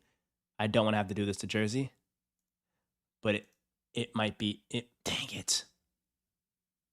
Okay. I picked one. But the sale is pending. It's been around 36 years. They do cleaning, commercial cleaning, and mold remediation business. That is essential. And that is hyper critical. All right. Mold remediation, that is mission critical. And it's like regulatory mandated in certain industries and places. And if you have commercial customers, that's a recurring revenue type of setup. All right. Finally. Oh, wait, that's so funny. Retail, you did say cleaning business in New Jersey. Dude, did you know that I was going to end up here? Did you automatically use your AI to know I was going to end up here? Hey, Lucas, what's up, dude? How you doing, Lucas? Good to freaking see you, my man. Hope you're doing well. Okay, guys, all because this one says sale pending does not mean it's over. That just means that someone put in an LOI and you're contractually obligated to remove the listing or put sale pending if you have an LOI in place. That LOI might be way too low. It might be not as cool. And they might find things in diligence that makes the buyer want to walk away.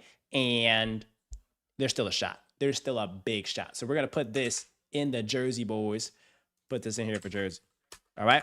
Okay, let's go back to our list. Georgia. What is an LOI? An LOI is a letter of intent. It's a letter that says, I'm willing to buy a business for XYZ price. LOI means nothing. Let's be ruthless. Okay, it really doesn't.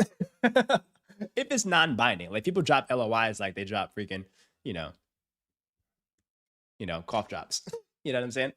But it's like a piece of paper. It's an offer letter to a business owner saying, I'm potentially open to buying your business at this price. Subject to a bunch of diligence. Lucas, how does Stokes work? What's Stokes? Stokes or stocks? You talking about Stokes or stocks? All right, Georgia. Call the business now, Kenny. Should we? Should we call a business now? Someone give me a phone number. Phone number of business. Well, everyone's asleep now, but like, if we did a daytime stream, I'll source live. I'll call business owners live on stream. Business owners live on stream. Oh, like stock market? Oh. How about you guys give it a shot? How about you guys explain the stock market to our good friend Lucas? I could explain it, but I feel like I would explain it in a pretty complex way. But how would you guys describe how the stock market works? Because the way I describe it, I say the stock market is a mechanism that exchanges wealth from people that are short-term oriented to people that are long-term oriented.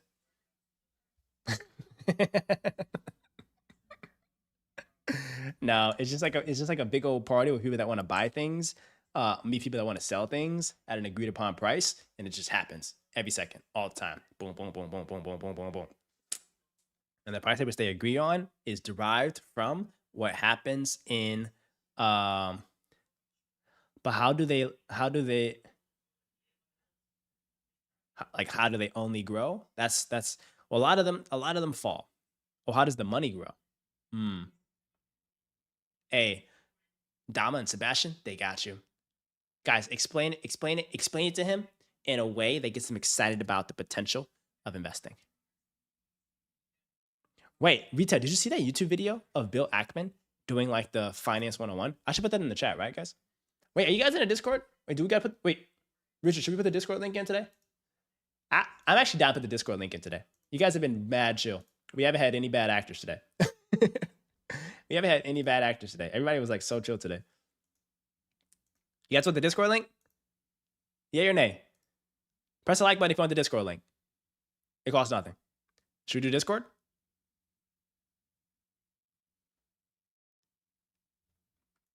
Hey. There we go. Let's do Discord link. For the boys. Let's get it, dogs. If you guys are not in the Discord, get in the Discord, because this is where I'm going to put the links to all of this in the Discord, so that if you guys are ever interested and you live in one of these states, you can go buy it. Me, I'll tell you now, I'm not putting an offer in any of these. They're too small for me, but I feed the troops. I feed the boys, okay? And I think that's a healthy place to pause on the sourcing. We made progress on 10 states. 10 out of 50. I tried my best. But there is some public market stuff we got to dive into.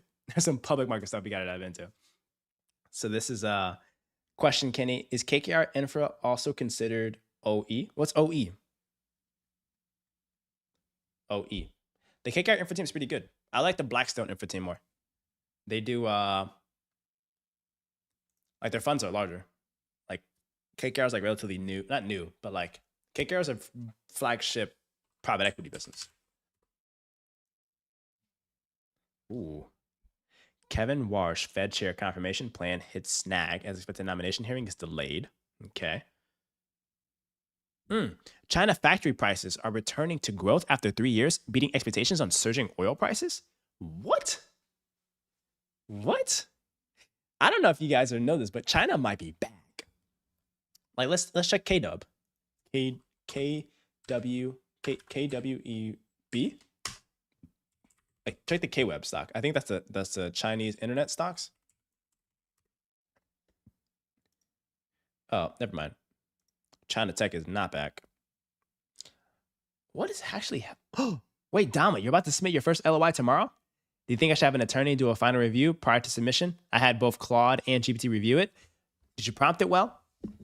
The biggest thing is make sure that it says non-binding. Like, as long as it says non-binding on it, I think you are completely... No. I'm not going to say that. You're not completely fine. I would say make sure that it says non-binding. Make sure it says a price clearly. Make sure that you've done the work to like the niche in the sector, okay?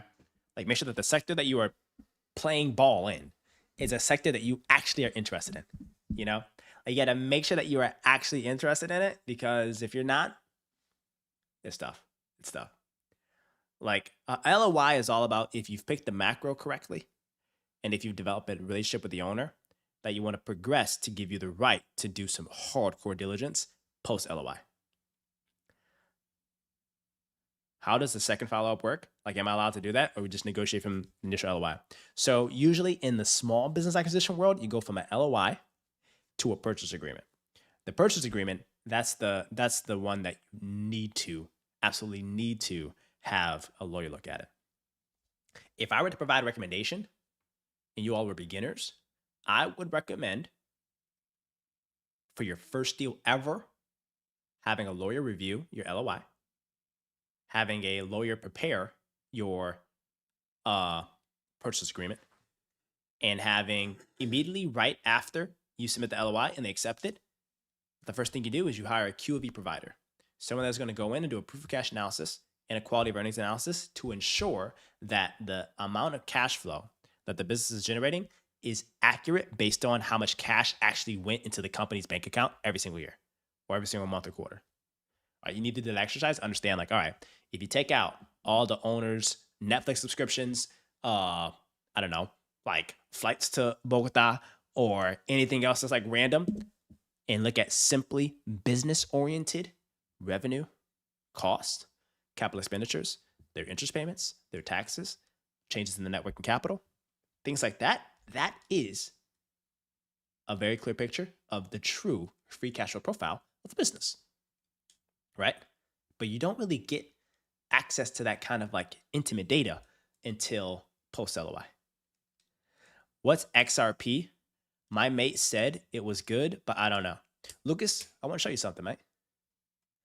You're new here, and I want to put you a little bit on game, man. So if I were you, Lucas, how old are you, if you don't mind me asking?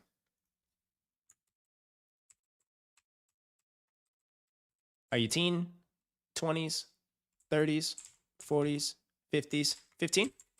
Bet. So say you're 15 years old and you started off with $1,000 and you put in $1,000 every single year, right? I just want to show you what's possible, man. What's possible? What's possible if you put it into something that has a strong track record of generating risk-adjusted returns of around 8 to 11% every single year. And that thing is called an index fund. An index fund is a basket of stocks. So when you buy stocks in the public markets, there's like two things you can do. You can invest directly into a stock like Apple or Google or Tesla, or you can invest in something that then goes and buys those shares for you, and you automatically are diversified, right? I assume you like video games. Like, there's video games out there where you go buy one video game of, I don't know, Resident Evil 7. But there is also probably a video game that allows for you to buy Resident Evil Collection, and you get exposure and access to all 7 Resident Evils. I'm making all this up. I know it's not true, but theoretically, making all this up. And as an investor, I would always encourage you to invest into the things that are diversified, that are patient, and that have risk-adjusted returns. Like over the last 80 to 90 years, a thing called the index fund, which tracks 500 stocks, and it's STOCKS.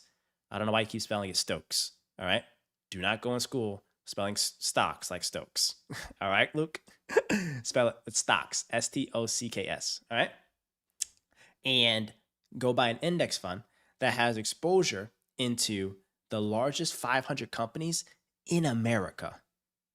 Like, you can buy a SPY index fund and you could say, I'm a part owner of Facebook, of Tesla, of Nvidia, of Microsoft, of Google, of, I don't know other ones, of 500 other companies, right? And that has, over the extremely long horizon, generated on average 10 to 11% returns. All right. And if you were to start at 15 and put $1,000 in and only put $1,000 in every single year, and you were to put it into an index fund that got an 11% return, I want you to look at how much you can get with your age. When you're 21, it's about 10,000. When you're 30, it becomes about 37,000. When you want to retire, literally when you want to retire, you're a millionaire, 1.5 million, right? And then when you're like really old, 4.5 million, right? And that's if you have 1,000.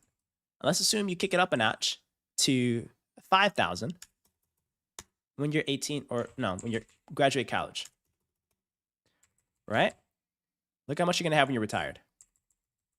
When you're retired, you're going to be sitting at $5 million. All right? What if I'm not in America? What is there like for other countries? That's what Claude's for. Claude will probably give you recommendations around like other things that are diversified and equivalent in other countries. But I still think if you are in a developed country that can invest in global markets, you should be able to still buy a U.S. index fund. Oh, Australia? I know some Australians that bought index funds. You should be able to. It's just, you just have to buy it on an exchange that allows for you to buy American companies.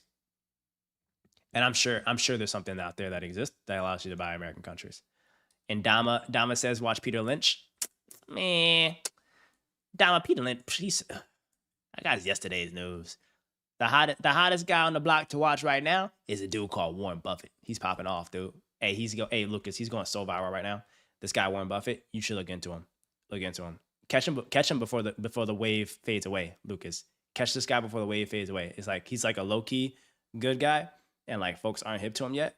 But like, if you just read every single thing that Warren Buffett wrote, and there's this book called The Warren Buffett Way, and like if you just like look at his annual letters, like honestly, dude, low key, he might be up next. You know what I'm saying? So if I were like Gen Alpha or Gen Z and I want to get like hip to a really cool finance influencer, I would check out Warren Buffett's stuff. His stuff is popping, bro. His stuff is popping. Anyway, there we go, Jet. That's an index fund for you. All right, what else happened in the markets real quick? Our public market homeboys. Wait, Axon's trying to buy Universal Music Group? Wait, really? What is it that he tweeted about? He tweeted about something and the stock went up 30% the day after. I think it was Fannie Mae. I saw the Fannie Mae news, but he's also trying to do Universal Music Group. 65 billion. Here, Charlie Munger's a new kid on the block? Oh, Snoop. I gotta check him out. Is he on SoundCloud?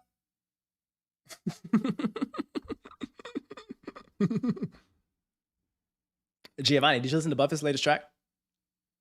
Dude, his stuff is good, bro. His stuff is good. What is the best infra private equity firm? Bluefield or Bloomfield or Bluefield or starts with a B. Not BlackRock, but Brookfield. Brookfield's infra team is solid. Blackstone's infra team is solid. GIP is really good. Oh my goodness, Giovanni, did you say Pandora? I haven't heard Pandora in ages, dude. I haven't heard Pandora in ages. What the heck? Is that still around? I'm surprised people haven't like literally just like stripped Pandora to shreds. Wait, let me hear about this Universal Music Group thing. Did he put out a memo? Rita, do you know if he put out a memo? Ackman Universal Music Group memo.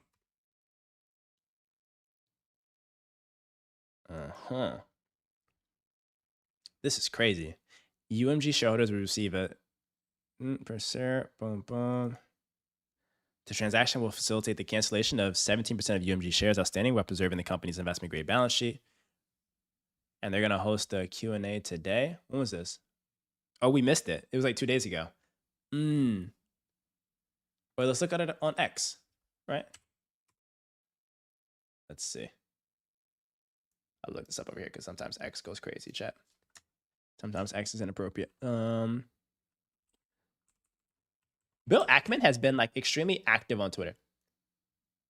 He's been insanely active on Twitter. Oh, here it is. I found it. Hey, because all these activist investors, guys, here's like a pro tip. All the activist investors, if you want to get into anything that's like an activist investing news, they all release their like short thesis or long thesis publicly to all shareholders because they're trying to encourage or educate folks to vote on like the proxy vote for it. So this is intended to like educate shareholders. So here we go. This is kind of lit. This is sick. Should we do a YouTube segment on this? Or should we do it tomorrow? What do y'all think? A little mini YouTube segment on this? Let's lock in, boys. Bill Ackman, one of the most notorious hedge fund investors who is famous for his Herbalife short, is now back in the arena again, checking out Universal Music Group. He's trying to figure out if the catalog of some of the greatest artists in the entire world is worth acquiring through potentially a crazy tender offer. All right. So the question is, one, is Universal Music Group that good of a freaking business? And then two, what price is he willing to pay, the $65 billion, and is it justified? So let's just understand a little bit around what is happening with UMG. So UMG, and I love this because if you guys don't know anything about hostile takeovers, activist investors, essentially, they find a business that is completely undervalued or poorly managed, and they think that there is some type of value unlocked in that business if someone else owned them.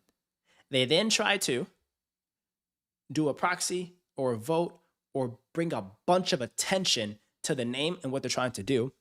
And that then triggers a vote to allow for shareholders to potentially accept a buyout offer based on whatever this activist is presenting.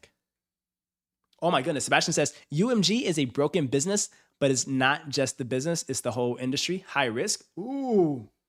Uh-oh. Hey, talk your talk, Sebastian. Talk your talk. Hey, don't hold back. It's safe here. Everyone say, hey, all the opinions are safe here. So you got a little bit of a vendetta. Were you trying to be an artist back in the day, Sebastian? Hey, Sebastian was trying to be an artist back in the day, man. UMG ain't signed him.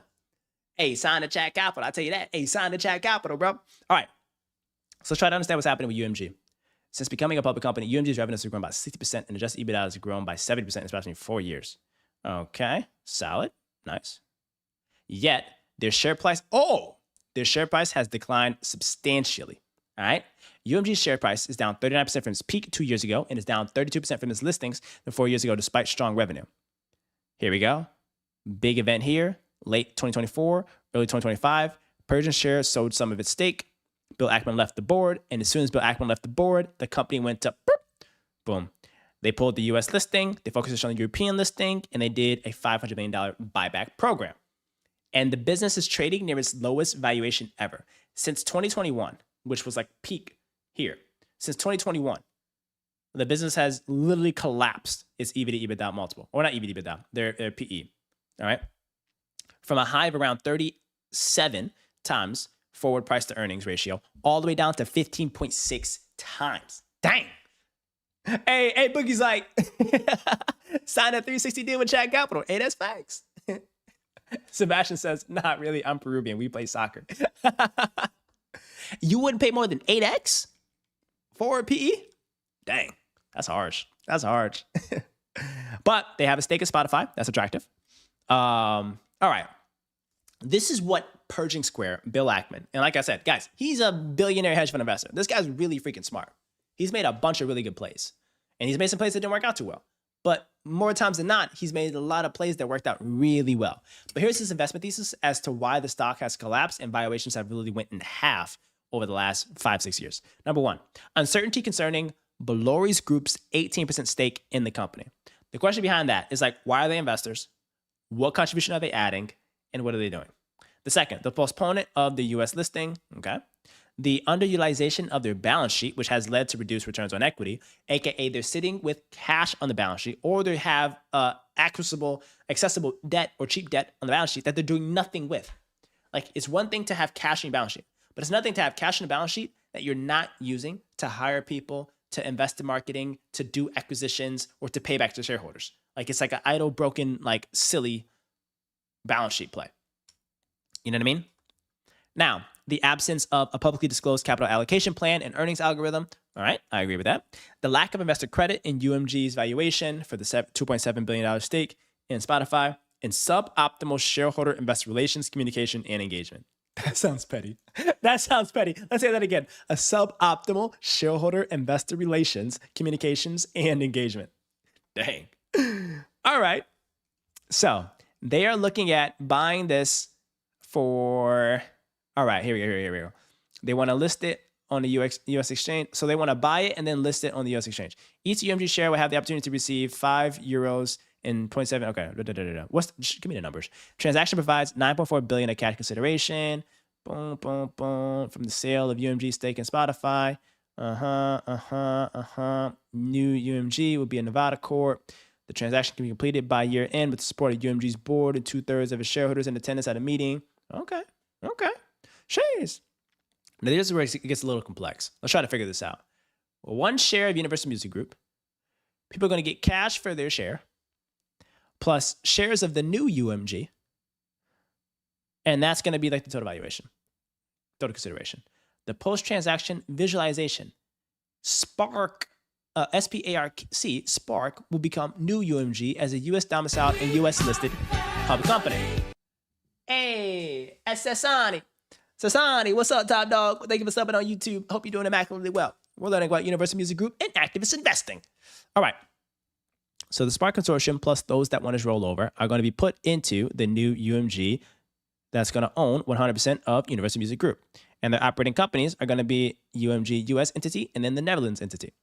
Now, the value creation plan. Once they own, value creation plans are super important because once you own a business, the key is what's the value creation thesis to actually improve that business. Here it is. Here's a hedge fund oriented value creation thesis. Capital allocation and balance sheet optimization. They want to optimize capital allocation with a focus on share buybacks as a major pillar of capital return. Nice. Shareholder engagement. They want to improve UMG's financial disclosure, transparency, financial commitments, and shareholder engagement. I completely agree with this. I tell Jack on SoundCloud all the time, these niche businesses that are trading at half of the book value and all that stuff that he pitches to us are incredible, but their financial disclosures and transparencies suck. So if I were really an activist investor, I would do that and I would improve shareholder engagement. Next, governance. They want to replace this and get some better board members. They want to add Michael Ovitz as a chairman and 2 representatives from Pershing Square. And Pershing Square investors are dogs. They don't mess around when it comes to sitting on public boards. And then listing venue listed on the US-based stock market. So essentially, they essentially just want to list this on a. They essentially just want to list this on the public thing. Nah, it's like an everyone's thing. It's not like just an Ackman thing. Special purpose acquisition. It's just like an SPV to like fund they're just like raising capital from like a bunch of other folks to participate in this. It's a way to make a super ambitious play without like having like overly exposing your fund's equity into this, you know? While I think he's going to be drastically involved, I think like given it's a European listed entity, there's like a bunch of like weird, funky ways of like how his fund, Pershing Square, is allowed to invest in something like that. So I think it just makes sense to just use the special purpose acquisition vehicle to just make it like cleaner structurally. So let's try to figure out how the share price can increase significantly. They say by successfully executing on a value creation plan, they can accelerate Universal Music Group's earnings growth and multiple expansion to a level that's consistent with the company's underlying growth potential. I get all this, but nothing in this deck, like this is all like financial engineering. This is all governance engineering. Nothing about this talks about like actual operational changes in the business. You're delisting from the Netherlands, relisting on the US. You're buying out the 18% shareholder that's doing nothing, and you're replacing it with 3 board members. One of them, I think, is an industry guy, and then 2 of them is Pershing Square, like hedge fund bros. Walk me through the actual growth potential here. That I don't know. The balance sheet, they want to sell their stake of Spotify. They want to re-lever it, maybe. They want to have increase the dividends, right? UMG can monetize his valuable stake in Spotify. The after-tax value of UMG's stake in Spotify has appreciated to $2.7 billion.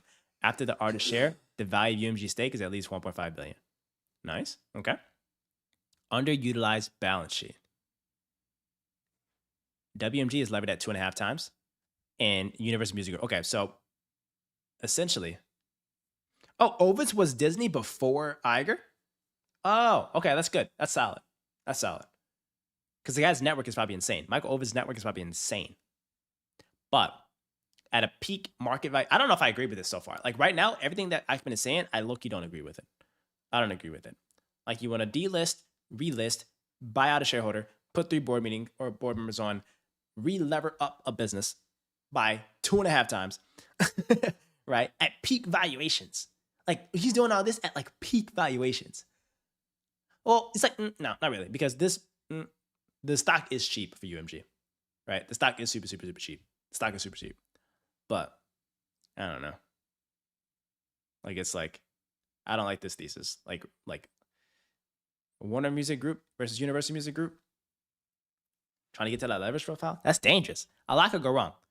Quote unquote, if they screw up, they owe a lot of money. Investment grade debt, dividend payout ratios.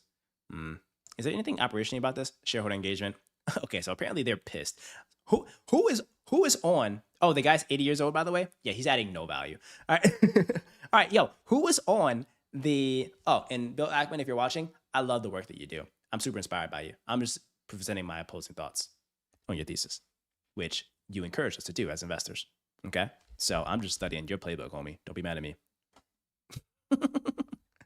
Because I just realized, guys, but Ackman's like very active on social media. Like if someone wanted to take a clip of this, put it on Twitter, and it reaches Ackman, he'd be pissed at me. Or he's gonna call me stupid and say I don't know what I'm talking about. Oh wait, now they're talking about it. Here we go. The Pershing Square growth and the long-term growth algorithm. Okay, here we go. They think subscription revenue can grow 8 to 10%. Boogie, shut up, bro. Organic revenue growth can do high single digits. Organic EBITDA growth can be double digit. Okay, but how though? How does UMG make money? A portion of artist earnings, correct? How does UMG make money? Okay, recorded music streaming and sales, music publishing and artist merchandising. Okay, yeah, that thing's prints. That thing's about to print. Yeah, UMG prints. Essentially, bro. Essentially, what they want to do if they pull this off, it's gonna suck for artists. I think it's gonna suck for artists. I think it's anybody signed to UMG here? Anybody signed to Boogie? Are you signed to UMG? Michael Ovitz. Oh, bro, he founded CAA. Dang.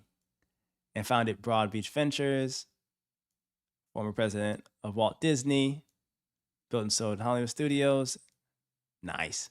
Yeah, this guy's a dog. This guy's a dog. And then the Pershing Square guys, they're going to handle all this government shareholder engagement thing. It's going to be fine. And then they're going to list it on the U.S. exchange. Yeah, this is fine. This is fine. The financials, sources and uses, pro forma, share count. Low, mid, high, subscription revenue. Downloads and digitals, physical, recorded music. Publishing, merchandising.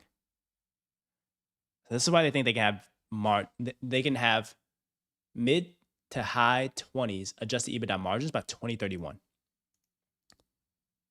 Margins have been impacted by the mix shift. Higher growth and lower margin revenue streams such as physical and lower merchandise had negatively impact margins. Yeah, that makes sense. Gross margins can expand over time. Positive mix shift to streaming and catalog listening should expand gross margins. Acquisition of downtown music and higher growth in independent services will be a modest headwind. And then AI should enable greater operational efficiencies, driving operational leverage. Fixed cost basis, that is facts. UMG has a bunch of people. I don't know if you guys noticed, but like these entertainment agencies in LA, they hire a bunch of people that if you ever go hang out in LA, you're like, what do these people do for work? So it's like, I don't know what they do, but it's like, I assume that AI could play a potential role in the entertainment niche, at least in the back office for some of these high fixed costs, publicly traded, large agency businesses. Don't shoot the messenger. That's just my thesis. That's my thesis. Okay. Operating margin, boom, boom, has committed to continue margin expansion. Margin expansion. All right. This is pretty solid. What do you guys think? Are you guys buying? Here, let's vote on it. Let's vote on a YouTube poll. Let's vote on a YouTube poll. I'm going to put a poll. Are you buying Universal Music Group? Buying Universal Music Group? Yes or no? You got to click it in the YouTube poll. All right? Take a vote, guys. Take a vote. What do you guys think? What do you guys think? Based on all this, based on everything that we've learned so far, are you buying, I already know what Sebastian's doing. Sebastian is running away from this with a 10-foot pole. Sebastian has no belief at all in Universal Music Group. He thinks it's full of Nepo babies. And this is your words, not mine. I literally read the chat. This is your words, not mine. I just think there's so many other, like if I were to have to allocate dollars into a entertainment niche in the public markets, I think there's way better businesses to buy. I think Spotify is a great business. I think Netflix is an incredible business, which is being incredibly undervalued, right? I think there's other plays. I think there are other plays, guys. This is kind of like United Healthcare. Low for a wall. I think you can hit a valley. Might rubber and back up. Yeah. I don't know. It's interesting. Most of you guys are saying no.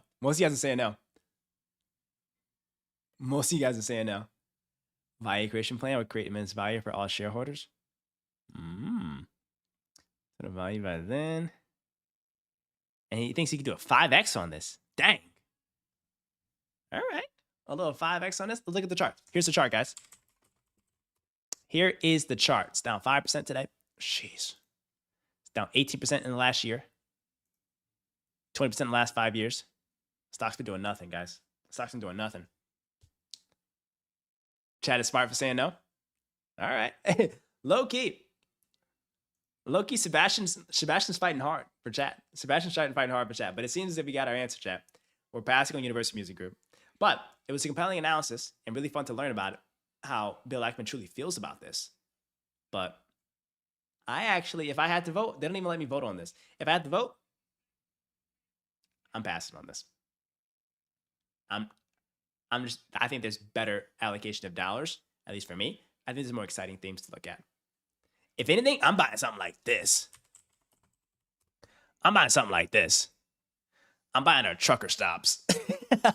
I'm buying Cassie General stores where they literally sell freaking pizza and Dr. Pepper in middle of America gas station, convenience stores, and trucker stops, dude.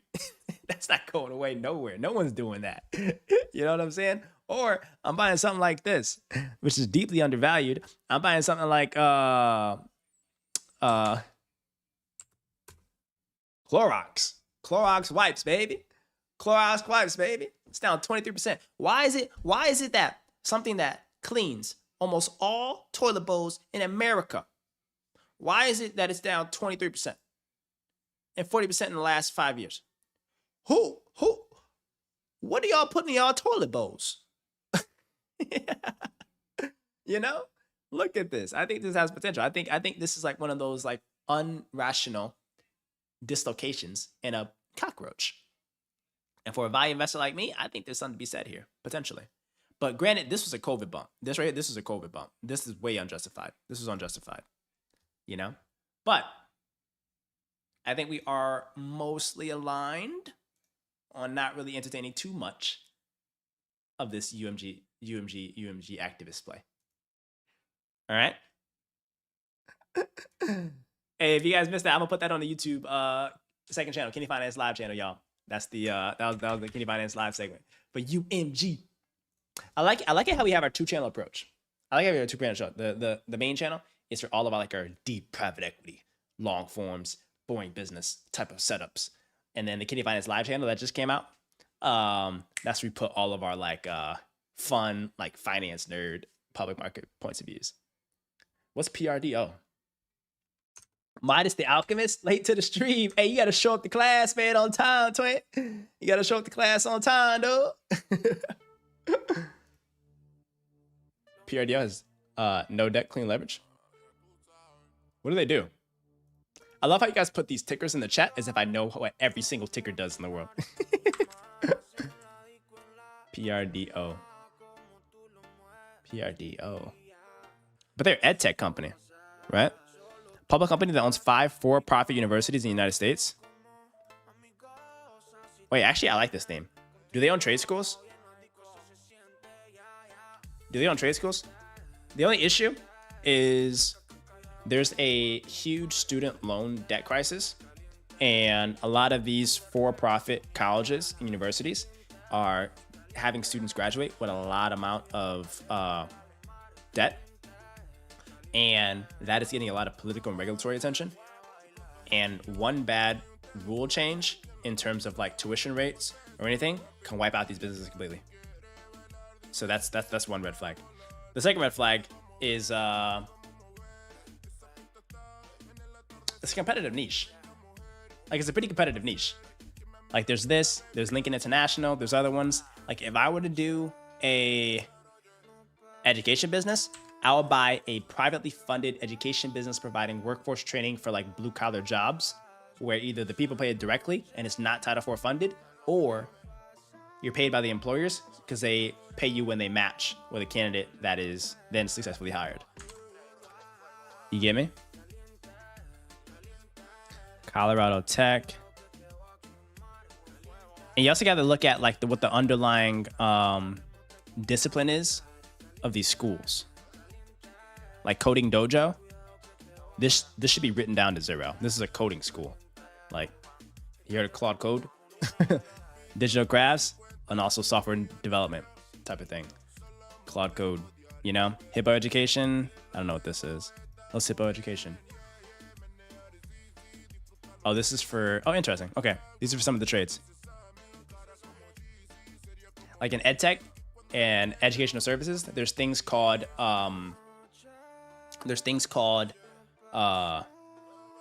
efficacy, right? Like efficacy rates is like students that participate in a program or school like this, but then after that, they're able to graduate and get meaningful employment, like the efficacy of it. And that's what lawmakers, rate makers, and other businesses rock with on this. So a lot of businesses trade at in line with like the improvements in their efficacy rates, because that then is able to like inform their go-to-market to recruit more students. And then also it shows the placement. So they have the marketplace for the businesses. things like that.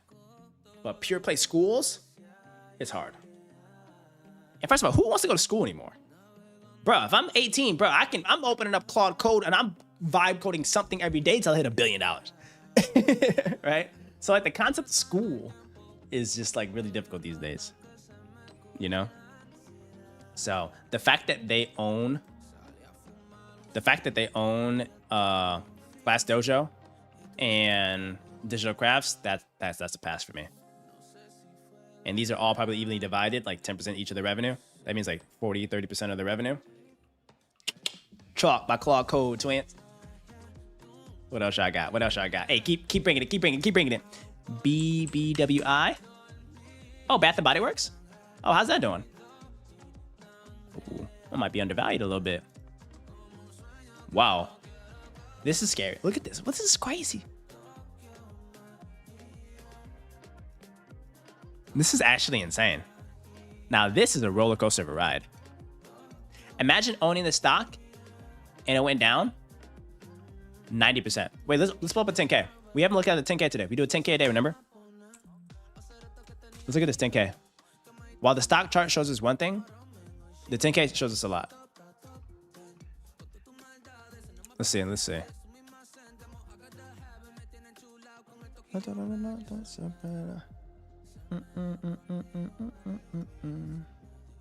Like, I'm very curious what happened.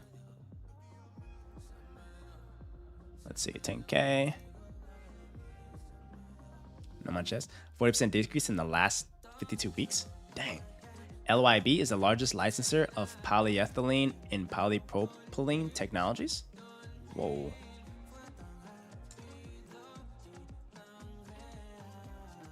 Lyondell Industries. Up 62% year over year. Dang. And it's on like a downward, it's on like upward reversal from like a downward trend too. Hey, Boogie, where you at, man? You in the chat? You trying to goop up? I think we learned enough today. I think we earned the right to goop.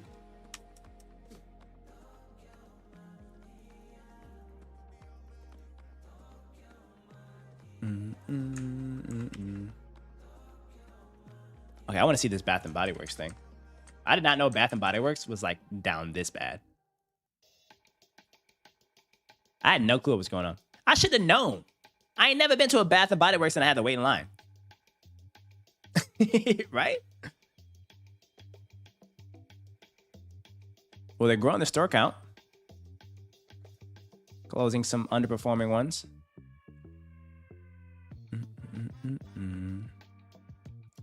right, let's go to their financials.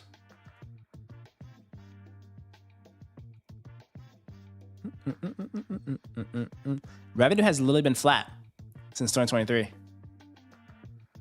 Ooh. When did there, what happened to the stock? The stock went absolutely crazy somewhere, right? It was 2015. Oh, wait. Here we go. Explain the crazy swing in stock price from 2015 to 2017. I keep acting like I can't pull out Google Finance. You look at your company's tech stack in Zscaler. ZS looks like a potential hit. Claude told me it was a rule of 50 last year. Their cybersecurity has a 40% penetration in all Fortune 500 companies. Ooh. 3 CEOs in 3 years? Dang. L Brands. Okay. Okay, Victoria's Secret struggle. While Bath & Body Works remained a strong performer, the parent company L Brands was heavily weighed down by its large subsidiary, Victoria's Secret. Eliminating the iconic catalog, exiting swimwear, margins compressed, mall apocalypse, aggressive promotion, shifting consumer sentiment. Yeah. I don't need a 10K to know that. A 10K can make it very obvious with the numbers, but Google Finance made it very, very, very clear. This is the death of retail. Like, if you want a really good case study of a bad retail business, look at Bath & Body Works. Dang, that's tough. I didn't know that they were part of L Brands. L Brands is like one of the most notorious large retail bankruptcies. That was like super, super, super chalked. But let's look at this one. I want to look at the LYB. And then I also want to look at the one that retail sent us, ZS.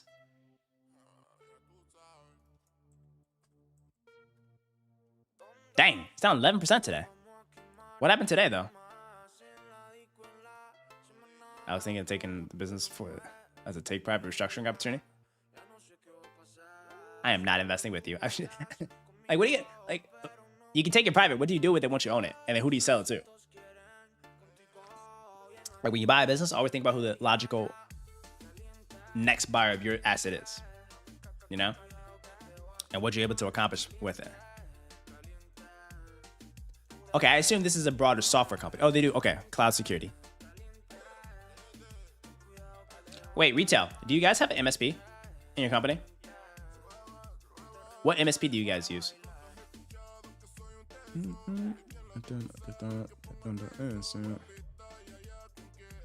BBWI or PDRL? I'm staying away from both of them. I would stay away from both of them. PRDO, I don't think has like tangible book value. I think all the businesses are gonna have pretty bad performance. Bath and Body Works, at least, like with retail, bankruptcy buyers can play like a pretty compelling thesis of like bankruptcy buyers can play a compelling thesis on retail because either like the real estate, the leases, the inventory, or like the receivables or the credit card, like things like that. Yeah, both are cooked. Both are cooked. LIB is similar to Cassie, but for specialty chemicals, long-term stock needs to rip more than 60. Needs to rip more, up 60% year to date. All right. This business here, Zscaler, has all of the buzzwords: AI platform, trust, data security, agentic SecOps, security reports. My team uses mostly Snowflake and AWS for development.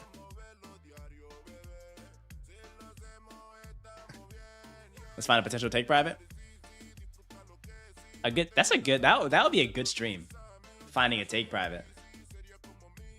And we could build a whole model together on stream. I'll be doing a take private of what we would do and what our returns would be.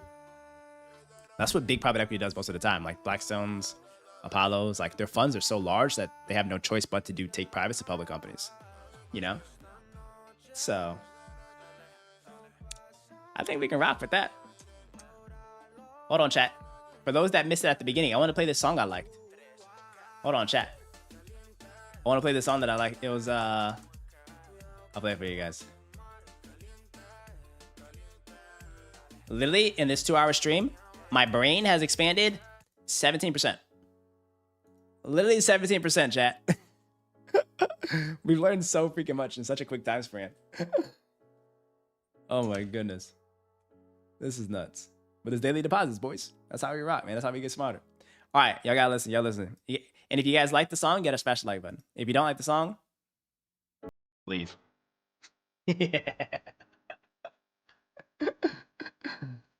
Anyways. What we got? Boom. Oh, your team uses Snowflake and AWS for development. Sebastian, I think I like the song, bro.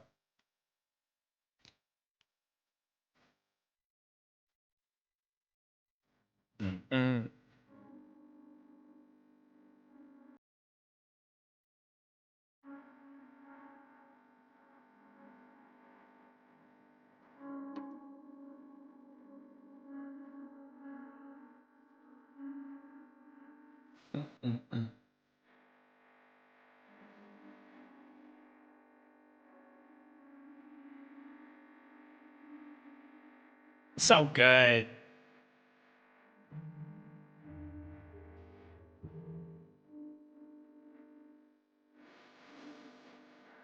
I asked him, being such a butthead. I told Kmon, make all of our channel music that's copyright free. He's like, oh no, I make songs for the chicks now, bro. I'm like, fine, light skin. I make streams for the billionaires. He makes music for the girls.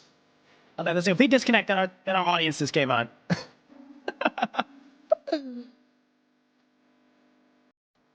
Cassie would be a great take private, but it's too expensive. No one can afford to take private of that. Say lot, Phantom means please in Persian. Oh, wait, you know Persian? Wait, how'd you know he was Persian? Oh, is Kayvon a Persian name?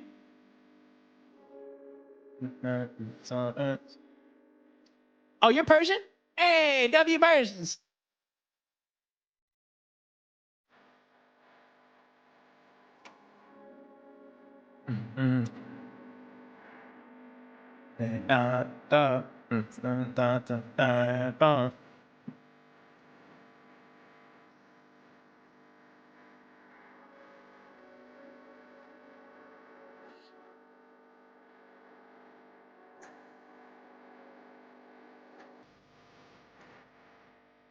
Petrochemical value chain.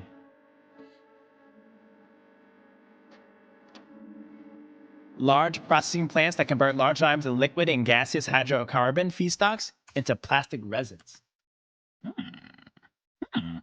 Interesting. This is very niche. All right, listen to how niche this is, guys.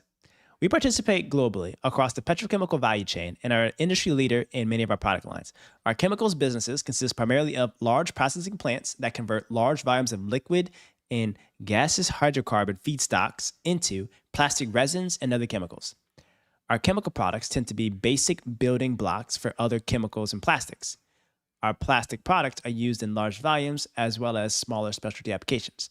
Our customers use our plastics and chemicals to manufacture a wide range of products like everyday lives, including food packaging, home furnishings, automotive components, paint, and coatings. Very diversified end markets. We also develop licensed chemical and polyolefin process technologies and manufacture and sell polyolefin catalysts. I like that. Okay. It's niche enough for me. Let's check the numbers. Let's do a quick scan. Let's see. Sales. Revenue's been flat and then declined. Likely one of their end markets got really hit with what's going on right now, macro-wise, I think. COGS stayed relatively flat. SG&A expenses. Goodwill impairments. They bought something and didn't really work out that well. Interest expense. Okay, what about the balance sheet? They're sitting on healthy cash. What's the market cap? LYB. Their market cap, 23 billion. Okay. They got a lot of debt. Okay, that's total assets. Oh, all this is just assets. Okay. Okay. The stock is trading at a $23 billion market cap. And the business, $23 billion market cap. And the business is sitting on $3 billion of cash. They're sitting on 3.5 of inventory. 7. So they're sitting on 10 billion of current assets. They have 15 of property. Equity investments, I don't know what they're buying. And how much debt? They must have a massive debt balance. Oh, 12 billion in that. So if you just take like their net debt, right? Not even net debt. If you just take like what are these other liabilities? Payables, boom, leases, deferred income taxes. No, we ain't worry about any of that. The business, the business is trading at like a significant discount to like true book value of the company. Like you take their cash, you take like the value of their property and equipment, you take whatever this equity investment is down here. They're trading at theoretically around 2 times book value, I think. Right? No, more. Because of the debt. Like 3 to 4 times book value, which isn't terrible. Could be cheap. And I think they sit in markets that are just on a secular downturn. And I think there's a way to play it. Could be interesting. Granted, I know nothing about the polyolefin. I don't know nothing about the polyolefin market. Has the stock traded down significantly? Oh, yeah, it has actually. Not really. In the last year, it's up 33%. The last 5 years, down 30%. I think it would have been a great take private target at the beginning of the year. Like this is where it would have been crazy. But it's already up 68%. This stock was at $13 billion at the beginning of the year when they released earnings. And that is when it was trading at like almost 2.5 times book value. That's when it would have been valuable. Now it's running up. So I don't know if it's a solid. I don't know if it's a solid one right now, though, boys. I don't know if it's a solid one right now. So you gotta be careful with that. So we're cooking, chat. Hey, W learning today. I dumped a bunch. On you guys today. You sourced like 15 businesses. We looked at like a solid amount of public stocks. We dove deep into his activist campaign. This is sick. This is learning. Chat. This is learning, boys. Anyways, that's what we do every single day, daily deposits. I'm showing y'all how to literally run a private equity fund, a holding company, and a hedge fund all in one. Tomorrow is day 100. We should do something special for it, right? Do a little something special for it? What do you guys want? Hey, Joseph, thank you. No, Joseph, thank you.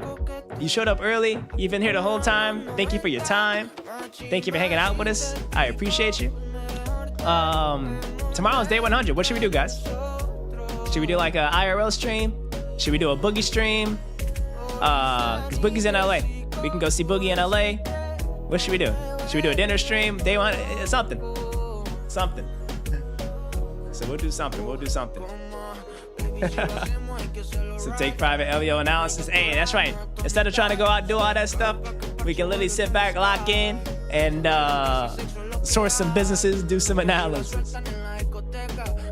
Oh, Dama, you're too kind, bro. He says tell Bradford thank him, and we wish him a good night. Dude, you're a celebrity here in this chat. What the heck? You showed up for 4 freaking seconds on stream. Taking over my chat. It's like, nah, chat. I love what we do. I'm encouraged and I'm inspired by what we do. And I love how this is a forcing function for me to just be an elite investor every single day. I show up. I learn in public. I build in public. You guys see the highs. You guys see the lows. You see me trying to close deals. You see me sourcing deals. You see me investing in stocks. You guys seen my stock go up 1,600% this year. Right?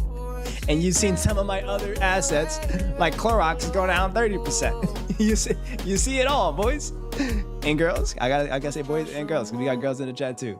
So W to everybody. I appreciate your time. Stay locked in. I say this all the time. We are in the season of building incredible things.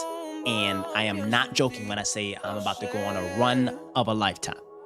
Like what we have brewing is going to absolutely unlock so much abundance for all of us, and I'm geeked for it, and we're streaming it here. But this type of level of intensity, sense of urgency, and firepower to go after it is not possible if you don't take care of yourselves. All right? So we got business owners in the chat, we got investors, we got students, we got billionaires, we got millionaires, we got traders, we got hedge fund investors. I tell you this, you all are doing incredible things, and I urge you to take care of yourselves mentally, physically, emotionally, spiritually, financially. And after that is taken care of, then take care of the camp. Look after who's looking after you, love who loves you, support who's supporting you. And after you do that, take care of yourselves, take care of each other, peace and love, and I'll be right back here tomorrow, chat. All right, Godspeed, darling, take care of yourselves. Let's keep cooking. And happy Friday, Junior. Happy day 50. Not day 50. Happy 50K subs day, all right? Tomorrow's day 100. Let's get after it, boys. Dolly, I'll holler at you. And Hype 23124. We stream every freaking day, bro. And retail, I got you. All right, boys. Peace. Let's be real about it. I mean, I don't really care about Chad, let's go. I mean, I don't even really. Hey, I told you, Bradford, this is the sickest thing in the whole world, right? I don't think any streamer in the entire world is dishing out this type of like game for such an amazing group of people, bro. It's like I'm taking everything from PE dudes, hedge funds dudes, real estate dudes, and I want to give it to the masses. I literally do this so my kids can look back at this and be like, damn, that's what it took. That's what it took. That's what it took. Yes, sir. That's how we cooking, man. God is good, bro. And Chad is freaking awesome, dude. I'm up now, money, true holiday. I'm playing for the Bucks now. I'm out in BK, Steve Nash. I don't see much, man. I only see focus, hustle, I'm about to relapse. I'm getting all this money just from making these apps. Hope they take care of my hood when I'm paying each tax. I'm managing my waist so they